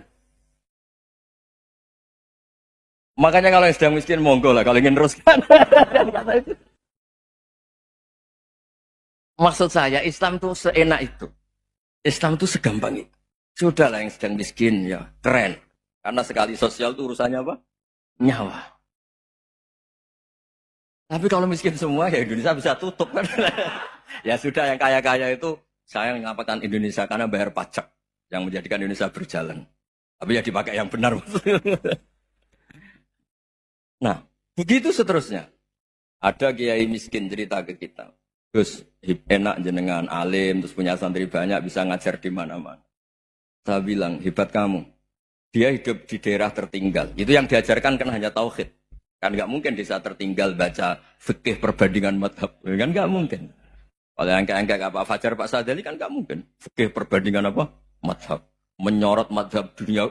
Gaya angka-angka itu kan nggak mungkin. Tapi pertanyaannya, yang menyelamatkan masuk surga itu tauhid apa perbandingan madhab? Tauhid. Ini hanya mengajarkan fardu kifayah sunat-sunat. Ini Anda mengajarkan fardu ain. Surganya dulu kamu. Oh terus senangnya jadi kayak gitu. Karena yang diajarkan apa? Tauhid. Sementara kita yang gaya-gaya ini. Ajarkan perbandingan apa? Ada studi banding ke Al-Azhar kemana-mana. Ini enggak tauhid. Dari orang nyembah pohon jadi nyembah Allah Ta'ala. Keren enggak? Keren. Jadi terus kiai desa sama saya senangnya bukan mereka karena tak bela. Tapi ada yang agak kurang ajar tanya saya. Kalau itu hebat kenapa Gus gak mau jadi kiai desa? Waduh. Wah ya repot kalau pertanyaan. Terus tak jawab, kalau saya jadi kiai desa, kamu ngangsu ilmu dari mana coba? Ya dari jenengan. Ya kalau sama gobloknya ada bisa. Ya sudah Gus aja jadi kiai besar saja. Maksud saya, ya sudahlah kita begini seperti yang saya ajarkan di sini, saya sarankan supaya orang itu tahu. Nah, ini namanya diroyah, apa? Makanya kata Imam Ghazali itu kalau kamu ingin sopan gampang melihat anak kecil, gua aqallu minni dzamban, dia dosanya lebih kecil. Karena masih kecil kan, tentu secara dosa enggak banyak. Kalau melihat orang yang tua, gua aktsaru minni ibadatan, dia tentu ibadahnya lebih banyak karena umurnya lebih banyak. Sehingga terus semua orang lain tuh di depan kita itu hebat. Ya semua orang lain sama misalnya Pak ini rektor, apa Fathul Wahid rektor, tanggung jawabnya lebih banyak, berarti pahalanya lebih banyak. Tapi sama, ketika melihat Nyon Sewu melihat pegawainya yang secara lahir di bawahnya, ini tanggung jawabnya enggak banyak, pasti salahnya juga enggak. Itu yang diajarkan Rasulullah SAW, sehingga enak. Tapi kalau kita melihat orang lain selalu salahnya, itu pecundang. Allah saja tidak seperti itu kan, amal baik ya ada khairan, amal buruk ya ada saron, semuanya dilihat oleh Allah Subhanahu wa Ta'ala. Saya tuh punya teman Gus, agak beling, agak seenaknya. Dulu miskin. Wah itu seenaknya betul. Kayak kenal Tuhan sudah. Tak tanya, kenapa kamu seenaknya? 1 bulan tuh labanya bisa 200 juta sampai 500, sampai 1 miliar. Saya itu Gus, setelah duha itu perkembangannya bagus. Duha, sholat duha itu. Saya pernah miskin, kan kata apa? Ingkana rizki fisama, wa ingkana qalilan, ya kalau fisama fa'anzilhu, terus wa ingkana qalilan fakasirhu, kalau sedikit perbanyak. Ini trennya sudah benar semua. Nah, wa ingkana apa ya haroman fatohiru. Kalau haram yang kau sucikan. Makanya saya seenaknya kalau kolilan sudah fakasiru paling trennya yang nggak benar juga fatohiru kata Mas. Dia yakin kalau yang nggak benar-benar sudah disucikan Allah karena yang lain-lain sudah dari miskin sudah kaya, kolilan sudah fakasiru, paling yang haroman juga sudah fatohiru gitu. Tak tanya, kamu kok tahu? Polanya sudah ada Gus karena sang kolilan. Kamu sembrono sama Tuhan kok begitu kan? Tapi apapun itu seneng saya. Seneng saya sering salah teh, makanya saya mohon yang sekarang miskin sedang miskin itu ya ndak usah nyesal banget-banget. Kalau ingin kaya monggo lah, namanya orang juga ingin. Tapi Anda harus bangga. Sosial antar kalian adalah urusan nyawa dan itu pahalanya luar biasa. Supaya kita, nah yang kaya-kaya juga boleh GR lah karena pembayar pajak. Dan itu bisa menyelamatkan apa? Indonesia Raya. Begitu seterusnya. Itu yang diajarkan Nabi, antawadhu hatta la yabghiya ahadun ala ahadin. Kamu semua harus tawadhu sehingga antar kalian tidak saling tidak sopan, tidak saling liar, tidak saling mendolimi. Termasuk tadi sikap gak jelas tadi. Orang dolim yang sekarang dolim bisa saja tobat, yang sekarang soleh bisa saja nanti. Semuanya itu mungkin. Kita diajari ya muqallibal qulub tsabbit qalbi ala dini. Jadi keliru kalau kita dalam banyak harus tegas gak mesti. Al halalu bayyinun wal haramu bayyinun. Tapi ada wa bainahuma umurun mustabihat. Ada yang wilayahnya itu abu-abu. Misalnya ada perempuan cantik misalnya, contoh paling gampang. Kalau kamu ajari secara serius, kamu bisa aja tergoda jadi fitnah. Tapi kalau orang soleh gak berani ngajarin, kemudian digunakan orang fasik, malah menjadi orang nakal, kita juga tanggung jawab. Kamu mau tegas gimana? Wilayahnya sama-sama mungkin. Wilayahnya sama-sama mungkin. Yang dekat pejabat mungkin terkontaminasi KKN. Tapi kalau pejabat gak dekati orang soleh, punya perilaku yang gak soleh, yang repot juga Indonesia kan? Nah hal-hal seperti itu kita tidak perlu ngambil sikap. Maksudnya nggak usah ngambil sikap, ya kita buktikan kalau milih satu madzhab, kita buktikan semuanya lebih baik, semuanya lebih bermanfaat, semuanya lebih berperadaban. Karena nggak bisa dihindari wa bainahuma.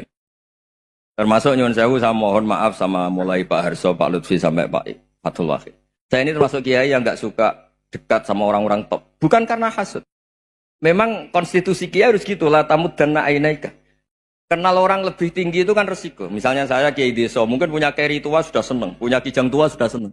Gara-gara kenal Pak Wahid naik Kempri, waduh kok saya kalah itu. Kenal orang itu kan resiko. Mungkin dosen-dosen sini kalau kenal saya di Rembang juga resiko. Di sini gak ada cium tangan, biasa dosen, wah gak enak jadi dosen. Jadi memang harus dibatasin. Sekiranya mungkin orang terus, karena latamud dan nanawa, ainaika ilham. Kamu jangan sering melihat orang lain yang mungkin secara lahir dapat nikmat yang lebih tinggi timbang Anda. Kalau kamu nggak bisa ngelola hati Anda bisa hasut, Anda bisa dengki. Paling tidak Anda bisa tidak syukur. Saya itu sering didolani pejabat. Juga sering melihat pejabat di TV-TV. Naik mobil aja ada yang naikkan. Bahkan kalau wudhu itu anduk aja ada yang bawa. Itu kalau yang nggak kuat, weh naik jadi pejabat. Ya makanya terus konstitusi Kiai itu mengatur, sudahlah. Mata kamu itu kamu batasin. Jangan melihat sesuatu yang potensi ya. Potensi menjadikan Anda tidak apa? Syukur. Jadi saya mohon, ini memang konstitusi saya sebagai kiai. Jadi saya, tapi di hati saya tetap akrab. Saya doakan semua untuk UI, untuk semua orang Indonesia kita doakan. Kita ingin semuanya tambah baik, tambah. Tadi katanya mau naik kelas ya. Kalau naik kelas dari rumah saya niatkan mari mengkaji diroyah. Diroyah itu melogikakan riwayat. Jadi misalnya kita sering dengar Rasulullah SAW sering ngendikan kalian masuk surga itu bukan hanya berdasar amal, tapi berdasar anugerah Allah Subhanahu wa Ta'ala. Oke, kita sepakat amal kita, perilaku kita, ibadah kita andaikan dikompensasi dengan nikmat yang Allah berikan tentu tidak seimbang. Untuk membayar itu saja sudah lunas. Jadi Anda semua tidak berhak masuk apa? Surga. Sehingga di beberapa riwayat dijelaskan ada orang yang 500 tahun ibadah, nggak pernah maksiat. Ditanya sama Allah, kamu masuk surga karena apa? Karena ibadah saya ya Allah. Ya sudah, surga kamu 500 tahun saja, karena ibadah kamu 500 tahun. Ini cerita umur-umur orang dulu. Ya Allah katanya surga engkau ini selamanya. Ya kalau yang selamanya itu rahmatku, kalau amal kamu terbatas ya surganya sesuai amal kamu ya terbatas. Ya sudah ya Allah, berarti masuk saya surga saya ini karena fadl engkau, karena anugerah engkau. Itu namanya apa? Diroyah. Diroyah itu satu kajian analisis di mana kita percaya riwayat, tapi kemudian punya logika, punya diroyah. Ini penting supaya tauhid kita ini kuat. Jadi dulu ada orang yang sangat cerdas, namanya Jubair bin Mut'im. Dia saking cerdasnya, juga kaya, juga tokoh, dikirim sebagai delegasi pembebasan Asra Badrin, tawanan Badar. Kemudian pas datang ke Masjid Nabawi, Nabi delalah pas baca Wattur wa kitabim mastur. Sampai pada titik Nabi baca Am khuliku min ghairi syai'in am humul khaliqun.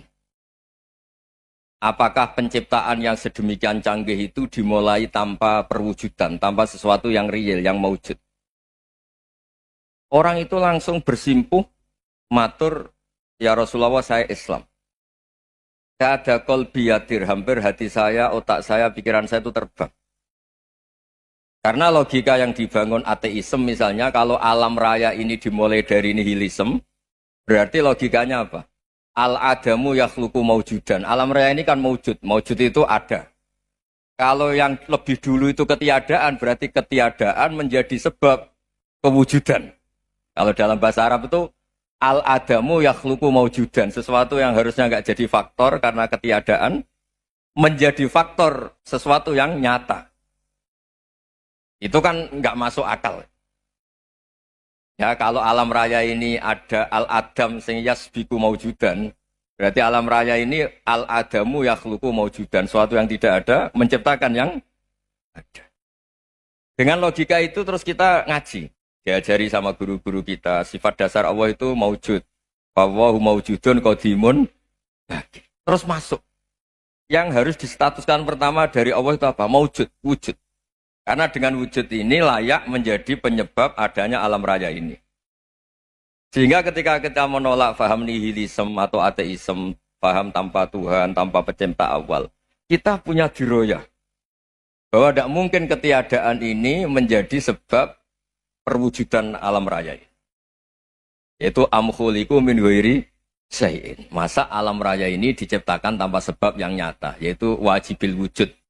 Siapa itu? Allah Subhanahu wa ta'ala. Begitu juga menyangkut sholawat. Orang boleh beda pendapat tentang redaksi sholawat. Ada yang sholli ala Muhammad, ala Sayyidina Muhammad, Nabi Muhammad. Monggo lah masalah redaksi saja.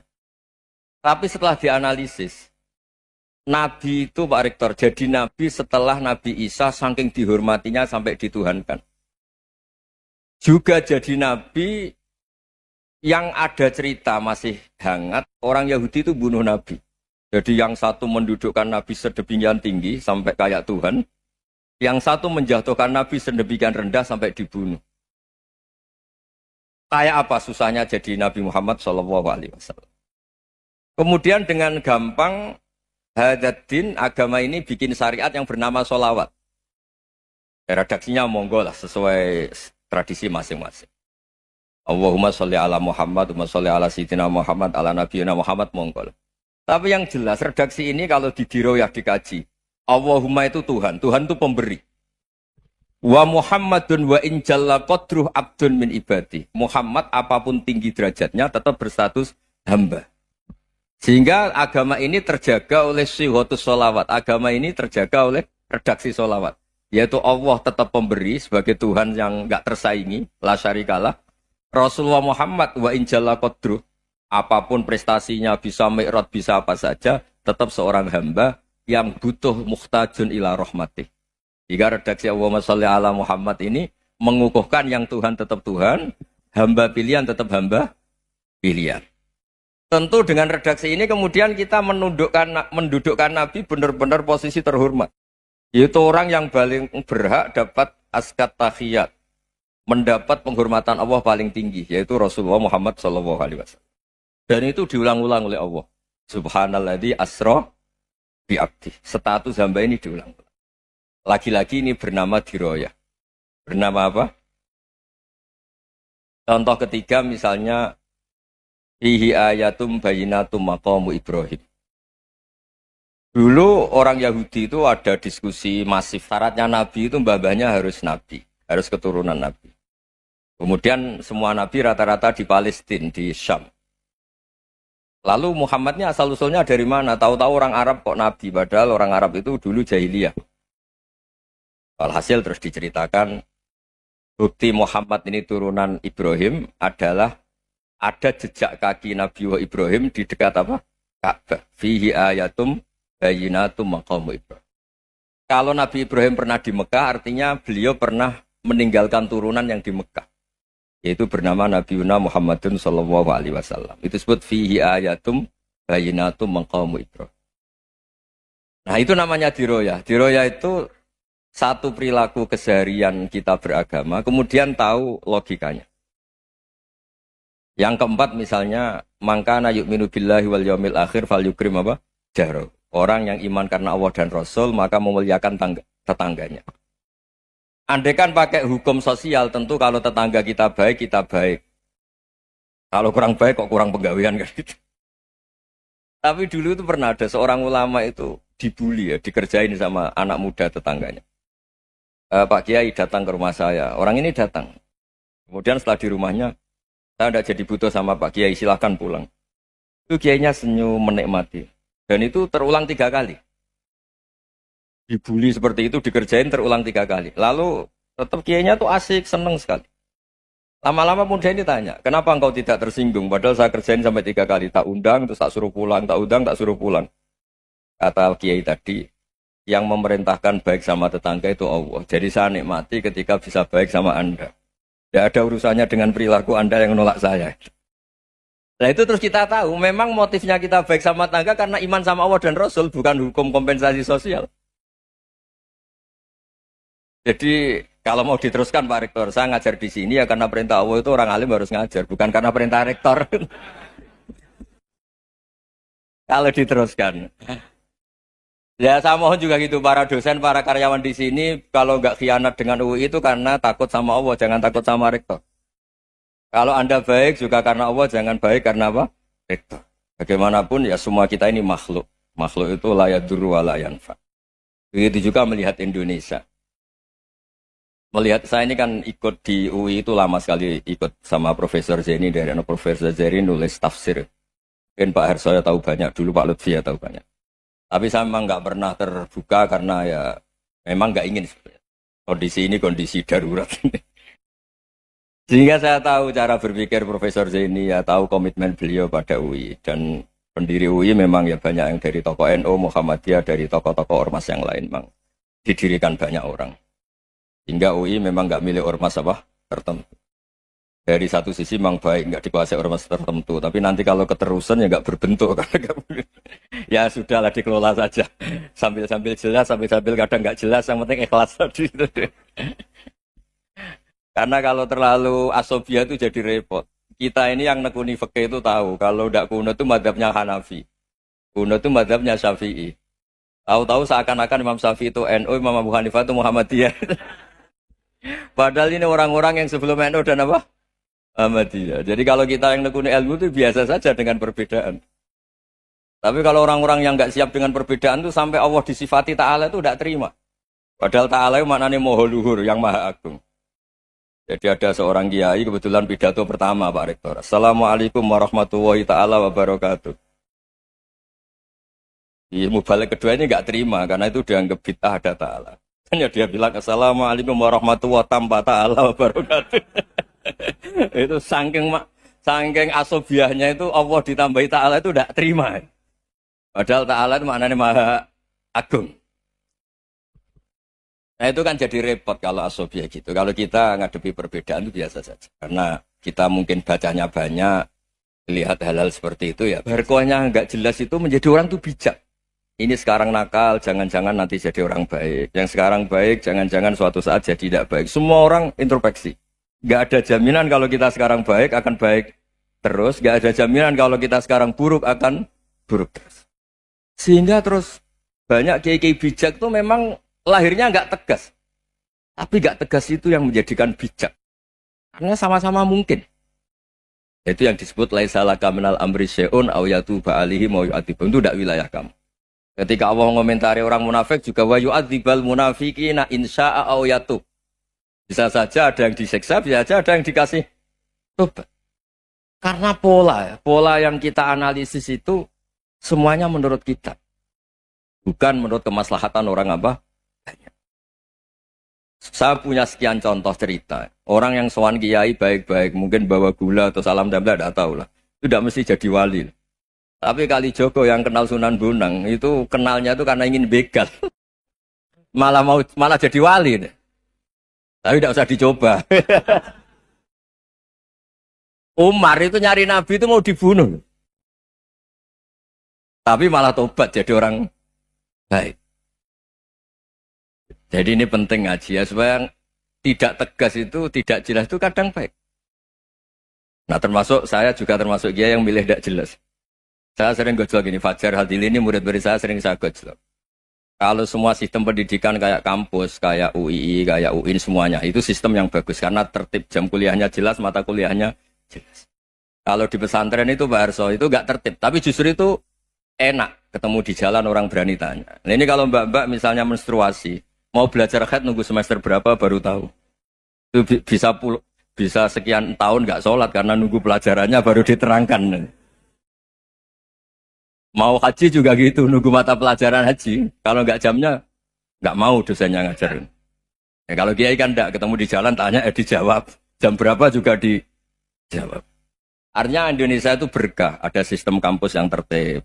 Ya semoga termasuk tertib gajinya. Tapi tertib gajinya itu juga sebenarnya rugi. Saya sering ada pegawai negeri Gus, tolong doain saja di PNS enak jadi. Gajinya tetap. Kata saya nggak mau kalau gaji saya tetap. Kok bisa Gus enak tiap bulan mesti dapat gaji. Kalau tetap nggak naik-naik kata saya. Kalau kiai gajinya nggak tetap, tapi di atas yang tetap kata saya. Artinya Indonesia itu berkah. Kalau semuanya pakai sistem pendidikan setertib ini, orang mau tanya haid ya nunggu pelajaran haid. Bab haji ya nunggu pelajaran haji. Tapi kalau ketemu kiai itu enggak. Ya semuanya saya pernah di pasar, Gus mau tanya apa? Anak saya keluar darah terus gini-gini. Padahal biasanya haid hanya 7 hari gini-gini. Ya sudah kembalikan ke biasanya rudat hilal adat. Itu enggak usah sowan ke rumah. Juga enggak registrasi dulu, enggak daftar dulu. Ya ini enggak nyindir cerita saja. Supaya ini bukti koalisi beneran. Jadi saya yang kiai enggak tertib jam, koalisi sama yang tertib jam. Jadi kalau semuanya sistem kampus, nanti pertanyaan itu enggak bisa on time, enggak bisa setiap saat. Makanya Indonesia itu berkah. Kiai-kiai yang alim yang di jalan-jalan banyak. Juga kiai yang di kampus, dokter-dokter fikih banyak. Yang nekuni ilmu umum ya banyak. Macam-macam. Itu masalah itu kalau saling mengadili itu baru masalah. Misalnya kiai ngeluh, enggak enak jadi kiai, enggak punya gaji tetap. Yang dosen ngeluh, enggak dicium tangannya. Karena memang unik Indonesia itu. Kalau guru fikih kok dosen itu tetap enggak dicium tangannya. Karena pikirannya anak-anak itu wong sudah bayar disuruh nyium. Itu kayak di alam sadar tuh gitu. Kalau kiai itu kan anak-anak gak bayar gitu. Ya opanya cium tangan itu. Makanya kalau kiai tidak keramat bisa mati karena cium tangannya doang itu bisa mati itu kiainya. Ya ini cerita. Supaya saling menghormati saling. Nah dulu itu perbedaan itu urusan sudut pandang. Ya saya ulang lagi, perbedaan itu sudut. Allah yang Tuhan saja sering didebat sama nabi-nabinya. Karena urusan sudut pandang apa? Saya beri contoh ya. Suatu saat Khalilur Rahman Ibrahim itu saatnya meninggal sama Allah, Israel disuruh. Israel itu Ibrahim saatnya meninggal, ambil nyawanya. Setelah datang ke Ibrahim, ya Khalilur Rahman Ibrahim, saya disuruh nyabut nyawa Anda. Itu Israel dipaksa mikir sama Ibrahim. Hal ra'aita khalilan yumitu khalilah. Kamu tahu orang yang mencintai kemudian bunuh yang dicintai. Itu logika agak benar.